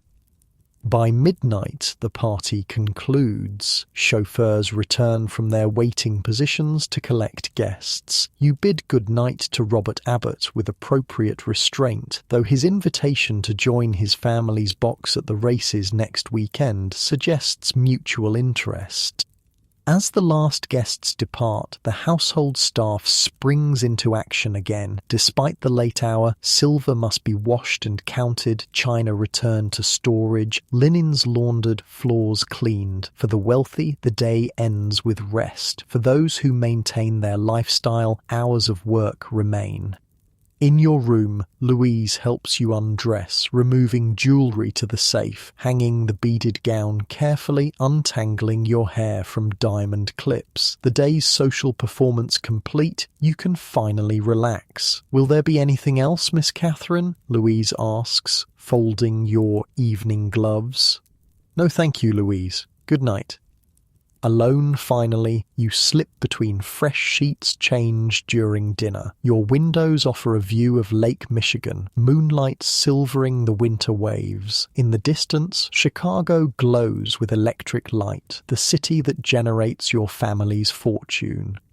Before sleep claims you, you consider your position, privileged beyond most Americans' imagination, insulated from hardship by wealth accumulated across generations, expected to maintain and expand that privilege through strategic marriage and social compliance. The freedom of the Jazz Age touches even gilded cages, but expectations remain. And as you drift towards sleep in your mansion bedroom, other Americans do the same in tenements, farmhouses, and small-town homes. The single nation contains these parallel worlds, connected increasingly by mass media, but separated by wealth disparities that the Roaring Twenties has only widened. Let's hit the road. It's 1928, and America is on the move like never before. While the wealthy enjoy their mansions and the middle class embraces radio culture, the entire nation is being physically rewired by a transportation revolution that's shrinking distances and expanding horizons. You're waking up in a Pullman sleeping compartment on the 20th Century Limited, the most famous passenger train in America, currently speeding through the night somewhere in Ohio. The gentle rocking of the rail car and the rhythmic clickety-clack of wheels on track seeps into your dreams before your eyes open. Your narrow berth is surprisingly comfortable. The Pullman Company has perfected the art of luxury in minimal space. Heavy green curtains separate you from the aisle where other passengers sleep in similar compartments. Outside your window, darkness still covers the landscape, occasionally broken by the lights of small towns flashing past at 80 miles per hour. The pocket watch on your small fold-down table shows 5:30 a.m. You're a journalist for Collier's magazine, working on a special feature, America in Motion, How Transportation is Changing the Nation. Your editor has given you an enviable assignment: travel coast to coast using every modern transportation method available in 1928, documenting how mobility is transforming the country.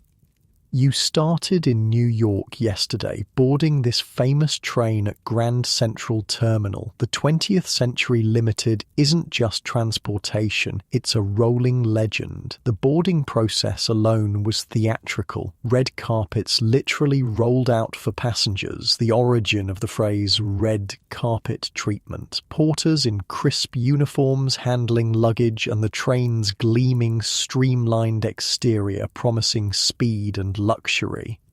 I spent weeks researching the legendary trains of this era. The 20th Century Limited was basically a 5-star hotel on wheels, complete with barbers, manicurists, stenographers, and gourmet dining. The ultimate status symbol wasn't just getting there, it was how you travelled. The gentle knock on your compartment door signals your porter, George. "Good morning, sir. We'll be arriving in Chicago in approximately 2 hours. Would you care for coffee while you dress?" George, like all Pullman porters, is black. The Pullman Company is the largest single employer of African Americans in the country. Though the work involves catering to wealthy white travelers' every need for minimal wages, supplemented by tips. Despite these conditions, Pullman jobs remain coveted positions within the limited opportunities available to black workers in 1928. "Coffee would be wonderful, George. Thank you." As George disappears to fetch your coffee, you begin the somewhat complicated process of preparing for the day in a moving train compartment the size of a closet. Your berth converts ingeniously from bed to sitting room, with hidden compartments for wash basin, mirror, and storage. The engineering that went into these spaces reflects America's growing obsession with efficiency and modern design. When George returns with coffee in a heavy white china cup emblazoned with the railroad's logo, you ask him about his work. "Been with Pullman 15 years now, sir," he tells you, efficiently transforming your bed into a daytime sitting arrangement. "This route Chicago to New York and back twice weekly. That's a lot of miles," you observe. George smiles politely. "More than most folks see in a lifetime. Company estimates I've traveled over 1 million miles." And there it is, the new reality of 1928 America. A porter from the south side of Chicago has seen more of the country than most Americans ever will, crossing state lines as routinely as others cross town. The mobility revolution isn't just physical, it's psychological, expanding mental horizons alongside geographical ones. By the time you're dressed and have finished your coffee, dawn breaks across the Ohio farmlands, speeding past your window. You make your way to the dining car for breakfast, walking through swaying corridors that connect the train's various cars: sleepers, lounge car, observation car, and the elegant dining car where white-jacketed waiters serve meals on fine china. The dining car tables are set with fresh flowers, silver service, and linen napkins. The menu offers everything from grapefruit to grilled steaks. You order eggs Benedict and more coffee, settling in to observe your fellow travelers. Two businessmen discuss market prospects across the aisle. A wealthy family with young children occupies another table, the children surprisingly well behaved in their travelling clothes. A young honeymoon couple sits awkwardly, still adjusting to public couplehood. Together, they represent the upper middle class and wealthy who can afford the 20th century's premium fare. $82.90 one way from New York to Chicago in 1928, equivalent to over $1,300 today. Imagine dropping $1,300 for a single one-way train ticket. That's first-class Pullman service for you. Meanwhile, most Americans traveling the same route would be sitting upright in coach cars for the entire journey at a fraction of the cost.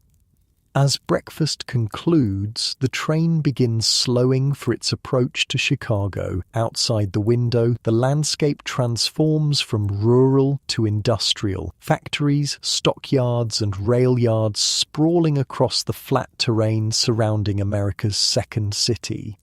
The smell of the famous, or infamous, Chicago stockyards reaches even into the sealed train, a powerful combination of livestock, smoke, and industry that prompts some passengers to discreetly press handkerchiefs to noses.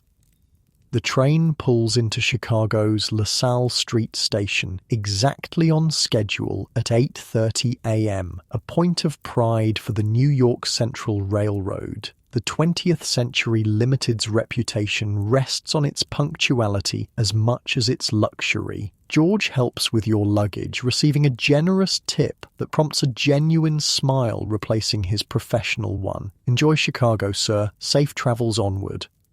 You've arranged a busy itinerary in Chicago, interviews with transportation officials about the city's role as America's railroad hub, visits to automotive plants, and most excitingly, a trip to Chicago's new municipal airport. But first, you need to take in the city itself.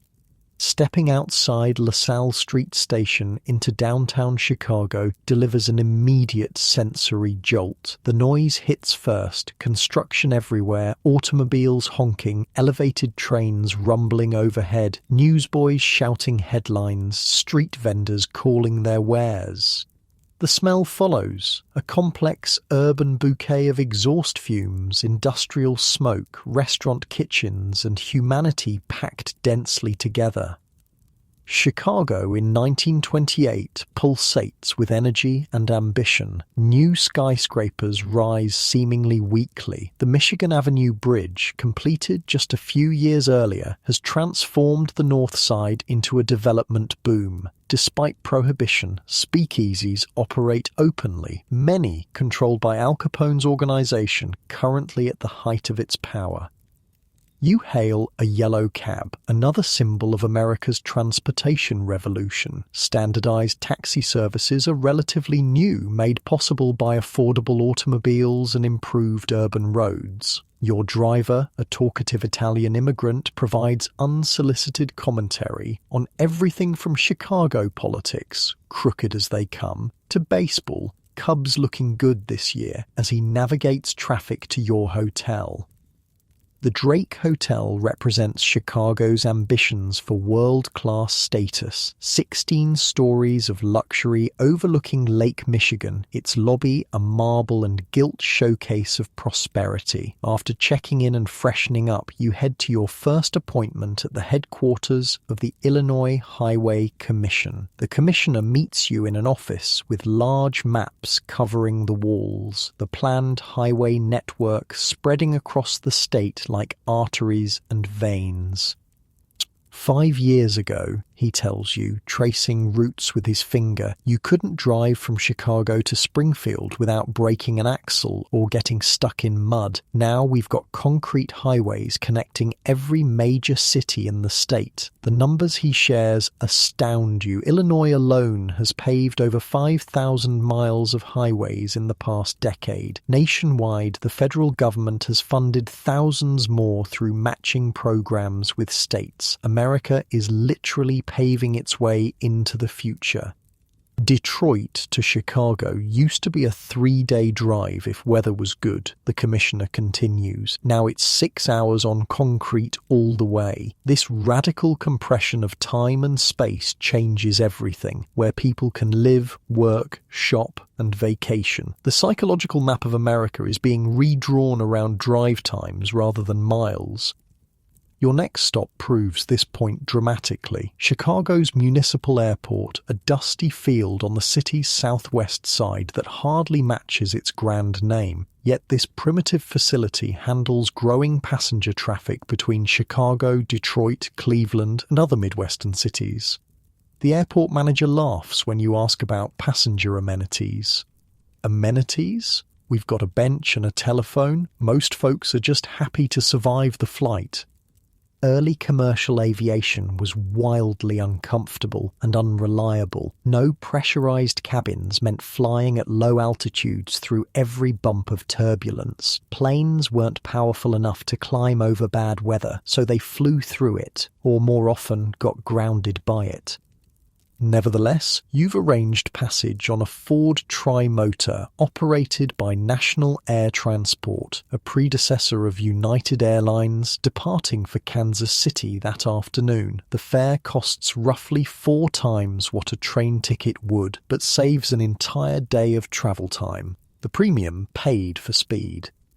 At the airfield, the Ford Tri-Motor sits impressively, its corrugated metal skin gleaming in the afternoon sun. Nicknamed the Tin Goose, it represents the first generation of purpose-built commercial aircraft. With 3 engines for reliability and room for 10 passengers, plus crew, it symbolizes aviation's transition from daredevil stunt to practical transportation.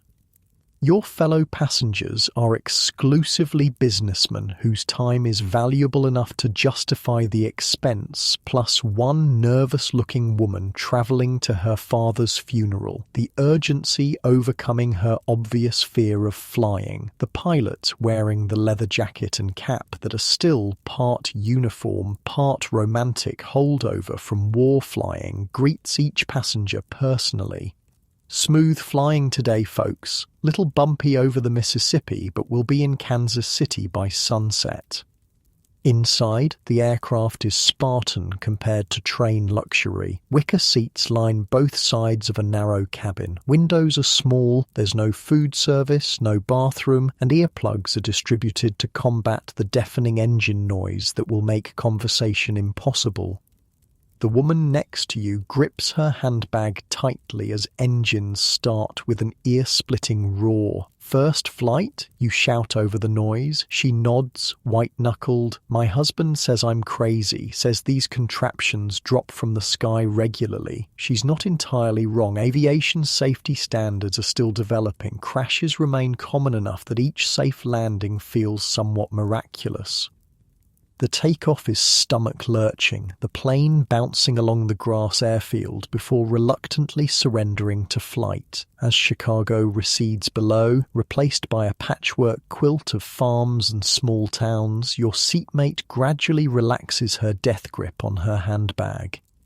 The flight is everything the pilot promised, generally smooth with stomach-dropping bumps over the Mississippi River Valley. Without cabin pressurization, you fly low enough to clearly see details of the landscape, cars moving along highways, trains snaking across plains, river barges hauling goods along waterways. The layered transportation network of 1928 America spreads beneath you like a living map. 3.5 hours later, compared to an overnight train journey, you land at Kansas City's airfield, another converted farm on the city's outskirts. Your seatmate sighs with relief, crossing herself before disembarking on visibly shaky legs. Next time, I'm taking the train, she declares. Slower, but the ground stays where God intended it.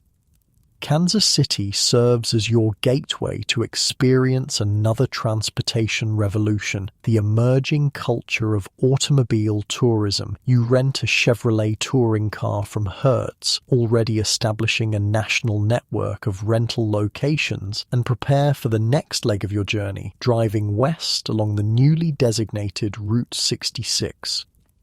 The guy at the Hertz counter hands you the keys and goes, "Just had her serviced yesterday. Should make it to at least Tulsa before something falls off." And he's only half joking. Cars in 1928 required maintenance every few hundred miles. Long-distance driving meant being part mechanic or knowing where to find one fast.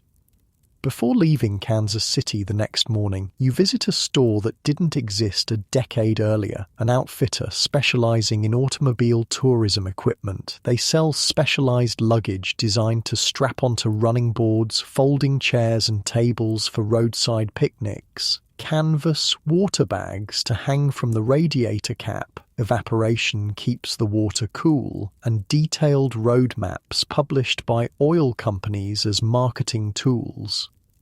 The store manager explains the essentials for long-distance automobile travel. Spare tubes and patch kits, obviously. Fan belt, extra oil, compass, flashlight, tow rope, cash for when you need a farmer to pull you out of mud.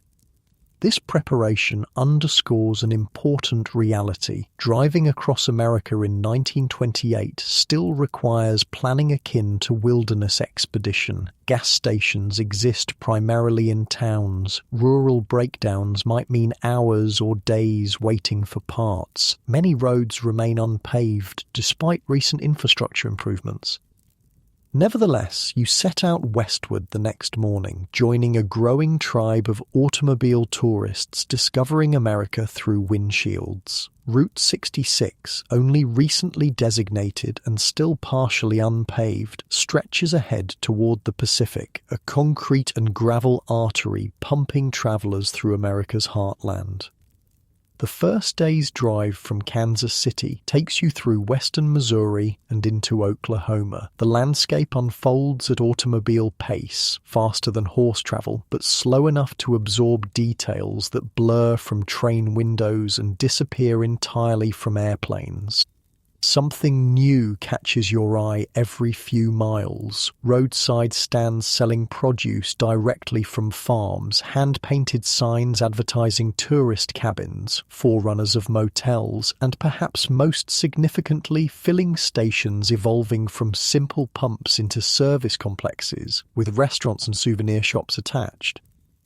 Near Claremore, Oklahoma, you stop at one such establishment, Red's Filling Station and Cafe, where an entrepreneurial owner has combined gas pumps, a repair garage, a small lunch counter, and tourist cabins into a roadside empire. Red himself, a sunburned man with hands permanently stained with grease, fills your tank while sharing his business philosophy. Used to just pump gas, then realized folks driving through need food, then realized they need sleep. Pretty soon I'll add a swimming pool and call it a resort. He's joking, but his business evolution traces the rapid development of roadside America, an entirely new commercial landscape growing along highways to serve automotive travelers. Companies like Howard Johnson's are already standardizing this roadside experience, offering consistent food and lodging that will eventually replace local establishments like Red's. Inside the cafe, you enjoy a surprisingly good chicken dinner while interviewing fellow road travelers, a family relocating from Arkansas to California, a traveling salesman whose territory covers 4 states, a young couple on honeymoon. Each represents a different aspect of America's new mobility. Used to take 3 weeks to move household goods by train, explains the relocating father. Now we've got everything we own in the car and trailer, and we'll be in California in 8 days if the roads stay good. The traveling salesman interjects. 5 years ago, I could only cover my territory every 2 months by train. Now I hit every customer monthly by car, changed everything about my business. That night, you experience another automotive age innovation, the tourist cabin. For 50 cents, Red provides a simple one-room structure with bed, chair, and washstand. It's basic but clean and represents an important transition in American travel accommodation, the gap between formal hotels and informal camping that will eventually evolve into the motel industry. Morning brings continuation of your westward journey through Oklahoma's dusty landscape. The roads deteriorate as you move further from major cities, with sections of Route 66 still under construction. Detours send you along unmarked country roads where wrong turns add hours to your journey.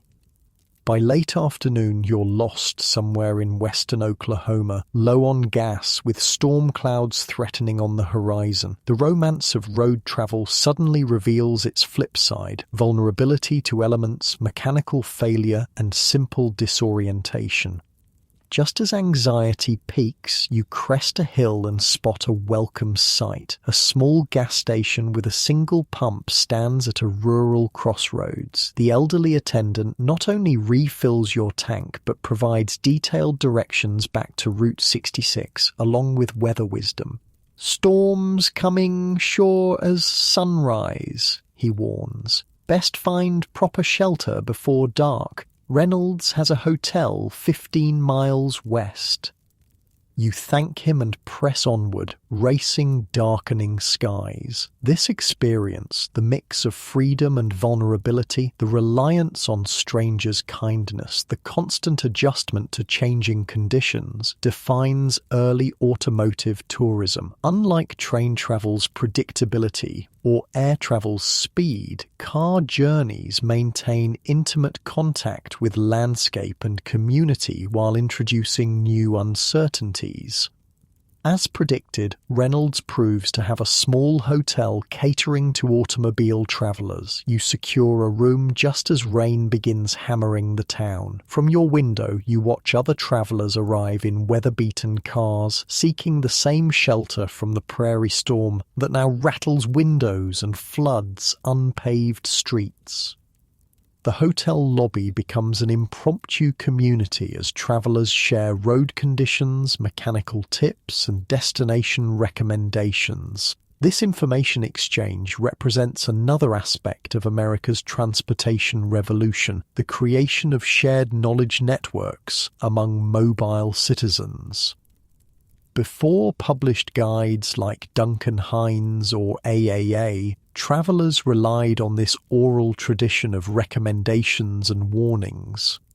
Or "roads washed out south of Amarillo," warns a salesman who's just come eastward. "Take the northern route unless you've got chains and boards." "Avoid the hotel in Tucumcari," advises another. "Bedbugs the size of quarters." Through these conversations, a map of America forms that no official atlas shows. Subjective, constantly updated, focused on traveller needs rather than geographical accuracy. As the storm rages outside, you record observations in your notebook, already planning the magazine article taking shape in your mind. The transportation revolution isn't just about vehicles or infrastructure, it's about how Americans are reconceiving their relationship with distance, community, and possibility. Tomorrow you'll continue westward, eventually reaching California, where the final leg of your journey awaits, a coastal steamship back to New York via the Panama Canal. But tonight, listening to rain on the roof and fellow travelers' voices in the lobby below, you realize you're witnessing America literally in motion, a nation transforming itself through sheer mobility. It's October 1929. The Roaring Twenties are about to come to a screeching halt, though most Americans don't know it yet. Let's check in with the people we've met throughout our journey, because their stories, like the decade itself, are headed for an unexpected final chapter. In New York, the tenement apartment on the Lower East Side feels different now. There's a radio on a small table, second-hand but working fine. A few pieces of modest furniture have been added. The windows have proper curtains instead of hanging sheets. Small improvements that represent nearly a decade of grinding work and careful saving. You wake up in the same small bedroom, but you don't share it anymore. Your brother moved out last year, married a girl from the neighborhood. They live 3 blocks away in a slightly better building. The bed still sags in the middle, but the sheets are newer, the blanket thicker. Winter's coming, and this year the drafts from the window seem less vicious. Your father is already gone, still working the night shift at the docks despite advancing age and worsening cough. Your mother moves around the kitchen preparing breakfast much as she did years ago, though her hair has more grey now, her movements a little slower. "Mr. Goldstein says they're hiring at the garment factory again," she mentions, placing a bowl of oatmeal before you. "Maybe Joseph can get his old job back." Joseph is your brother, laid off 3 weeks ago from the auto parts warehouse where he'd found better paying work after leaving the garment factory. It wasn't just him. Dozens of workers let go with vague explanations about inventory adjustment and temporary market conditions. Nobody's panicking yet. Layoffs happen, but there are whispers in the neighborhood, rumors of trouble at banks, businesses quietly cutting back. Nothing dramatic, just a slow tightening like the air gradually leaking from a balloon. Your mother glances at the newspaper on the table, frowning at headlines shouting about another day of heavy selling on Wall Street. Stock market news never concerned her before. The financial dealings of the wealthy existed in another universe from tenement life. But lately, those distant economic forces seem to be casting shadows even here. Mrs. Ricci's boy got sent home from the construction site yesterday, she says, worry creasing her brow. Whole project stopped. Something about financing. Your father studied this stuff in his night school business class. He brought home terms like margin buying and speculation that sounded like a foreign language to the rest of you. Playing with matches next to dynamite, he called it, shaking his head at newspaper stories of ordinary people pouring savings into stocks. In this neighborhood, nobody had money for stock speculation, but everyone has jobs connected to people who do. The garment factories make clothes for the wealthy. The construction sites build their offices. The warehouses store their goods. The invisible threads of economic connection run everywhere, even if most people don't see them yet. Let's travel west to Iowa, where the Miller family farm looks considerably different than when we last visited. The old barn has a new addition, built with prosperity from several good harvests. The farmhouse sports a fresh coat of white paint. Most noticeably, the Model T Ford has been replaced by a newer Chevrolet sedan, parked proudly beside a Fordson tractor that has revolutionized the farm's productivity. John Miller, the son we met earlier, is 25 now and effectively running the farm as his father gradually steps back. This morning finds him at the kitchen table with his own young wife, their newborn daughter sleeping in a handmade cradle nearby. Holcomb's foreclosing on the Peterson place, John tells his wife, concern evident in his voice. Bank called in their loan, third farm this month. The prosperity that transformed the Miller farm hasn't reached everyone equally. Farm prices have been declining since 1926, though the drop initially seemed temporary. Farmers who borrowed heavily to expand during good years now face impossible math. Loan payments calculated on $2 wheat when the market price has fallen below $1. John's father enters, moving stiffly from arthritis but still strong. Got the radio working again, he announces. Think we should sell some corn now or wait? The radio has become essential farm equipment, not for entertainment, but for crop prices broadcast daily from Chicago. Information is currency in modern farming, the difference between profit and loss often determined by timing rather than just production. John shakes his head. Prices keep dropping. Elevator man in town thinks they'll go lower still. This is the quiet crisis preceding the famous crash, an agricultural depression already squeezing rural America while cities still boom. The Millers are doing okay, having avoided excessive debt, but neighbors disappear monthly, farms consolidated by banks or larger operators.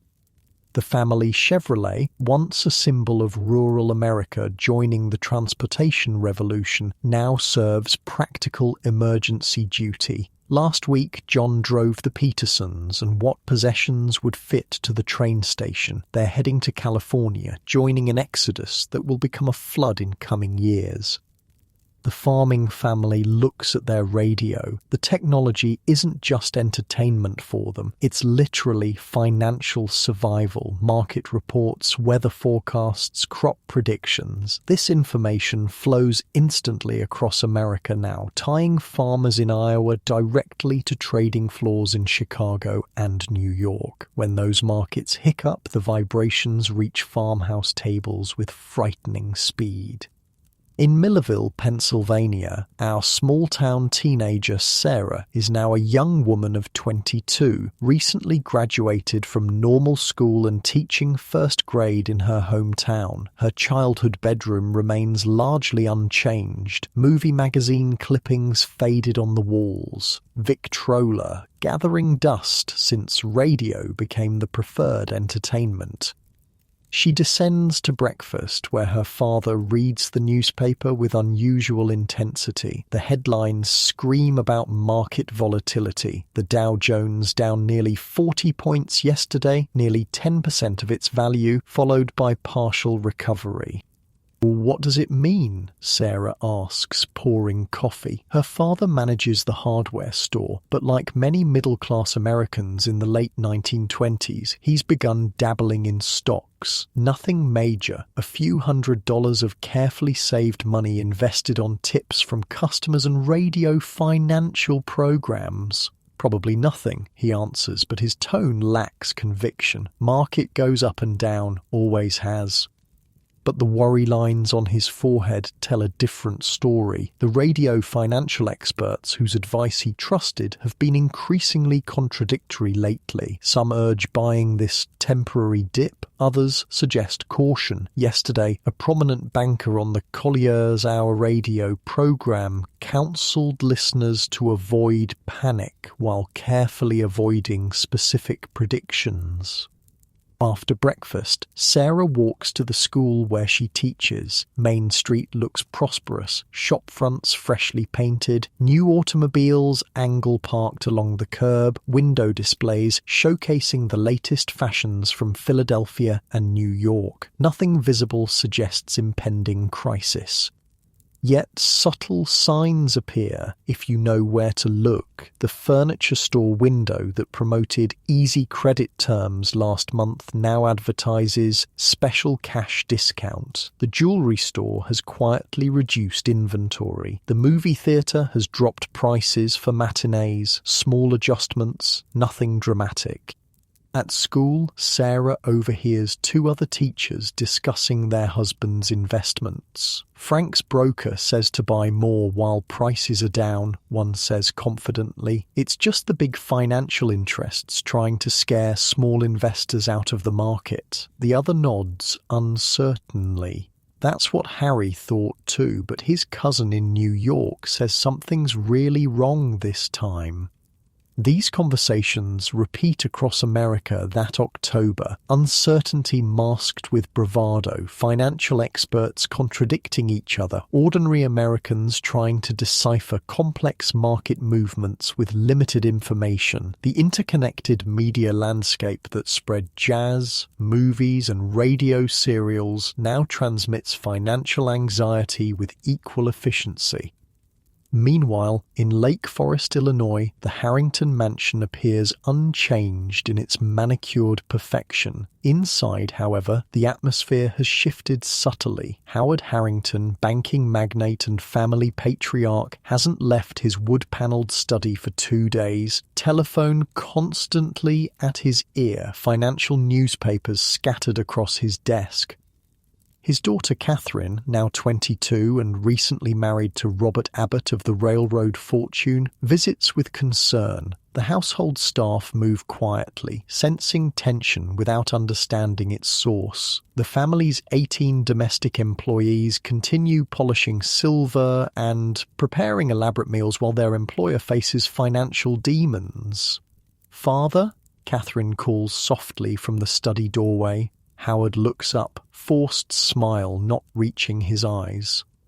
Just business matters, dear. Nothing to worry about. But there is plenty to worry about in Howard Harrington's world. The financial system he's navigated so confidently for decades suddenly seems built on sand. Colleagues whose judgment he trusted have made increasingly desperate moves in recent weeks. Margin calls, demands for cash to cover investment loans, have wiped out several fellow members of the Chicago Club.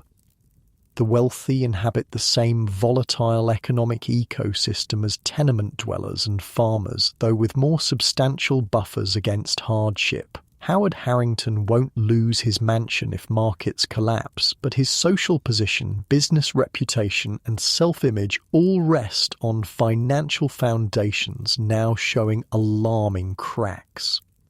Later that evening, Catherine and her husband Robert attend a charity gala at Chicago's Palmer House Hotel. Outwardly, nothing has changed in this world of privilege. Women drip with jewels, champagne flows despite prohibition, an orchestra plays fashionable dance music. Yet the conversation has shifted. Between practiced smiles, men exchange worried updates on specific stocks and companies. Women who normally discuss social matters now reference investments and bank stability. Information and reassurance have become the most precious commodities in wealthy circles. Harrison liquidated everything yesterday, Robert tells a colleague quietly over brandies, moved it all to government bonds.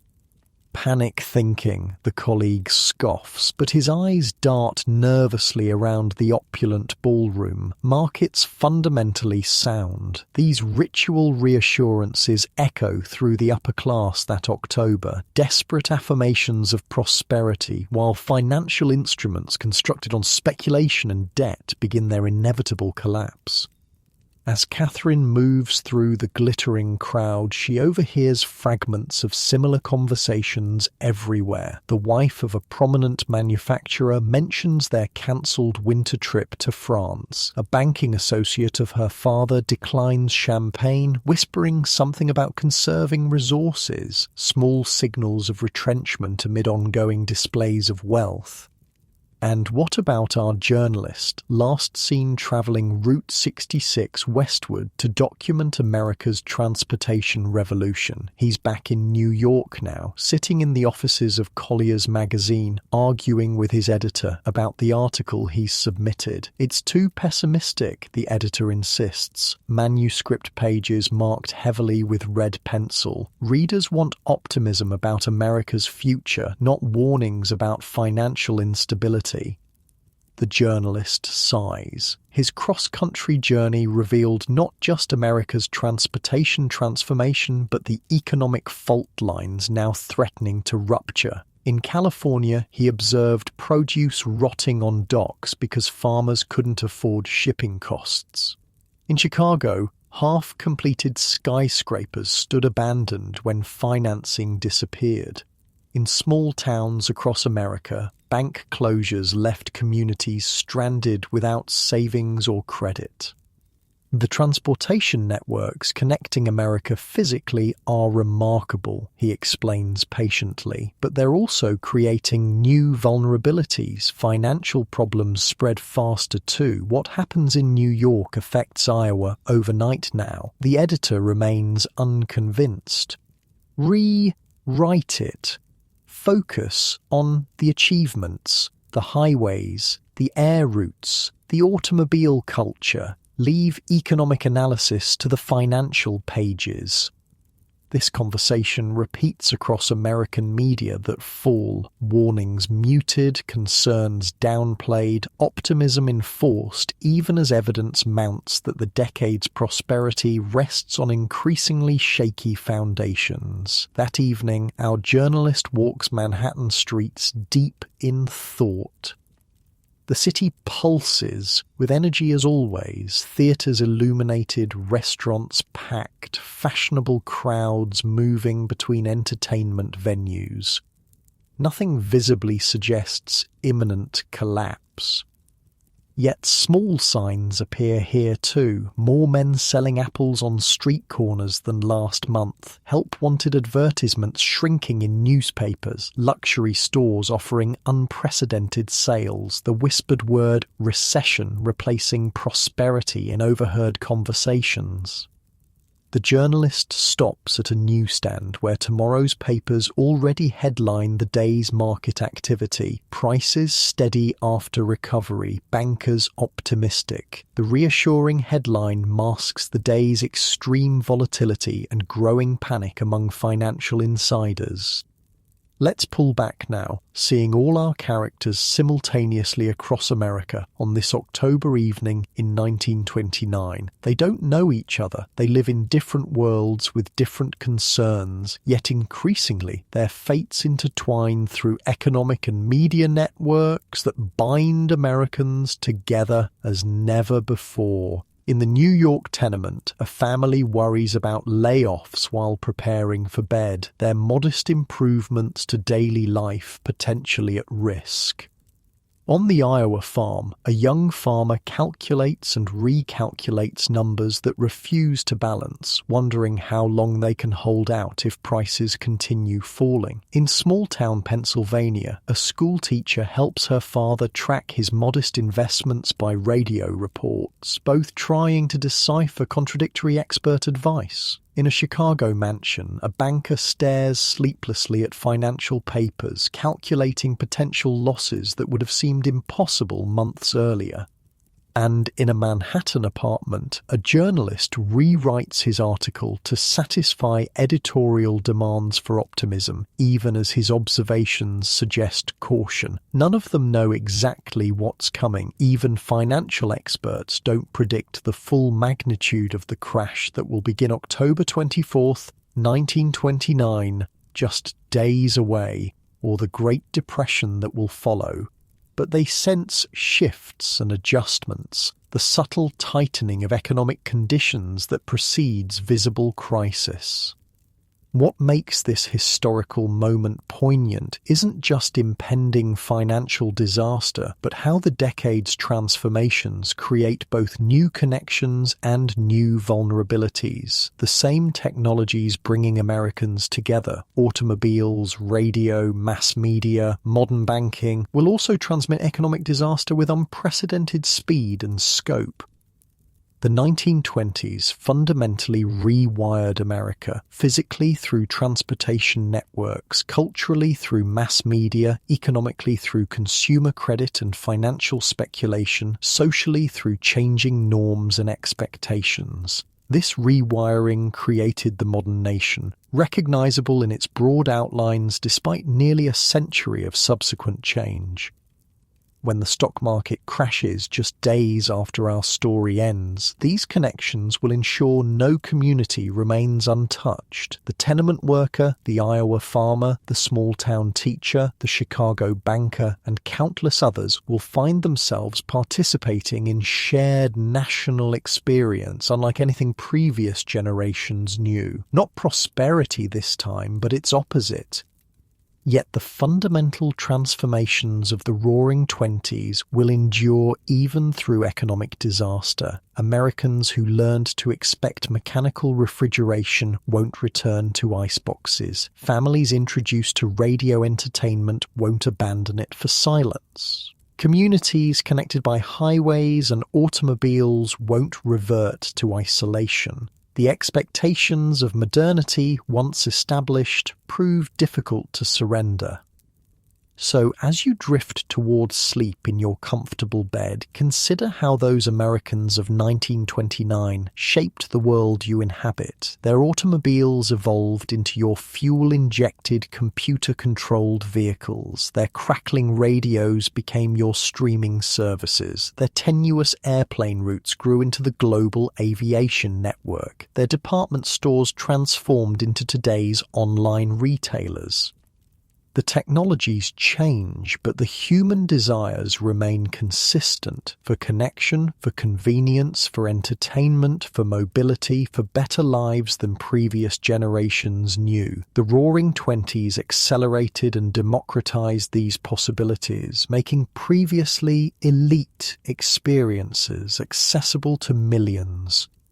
As sleep approaches, perhaps reflect on how your own daily life would astonish those Americans of 1929, even as their experiences laid foundations for the world you take for granted. The threads connecting past to present remain unbroken, though sometimes invisible, weaving through time to create the social fabric we all inhabit together.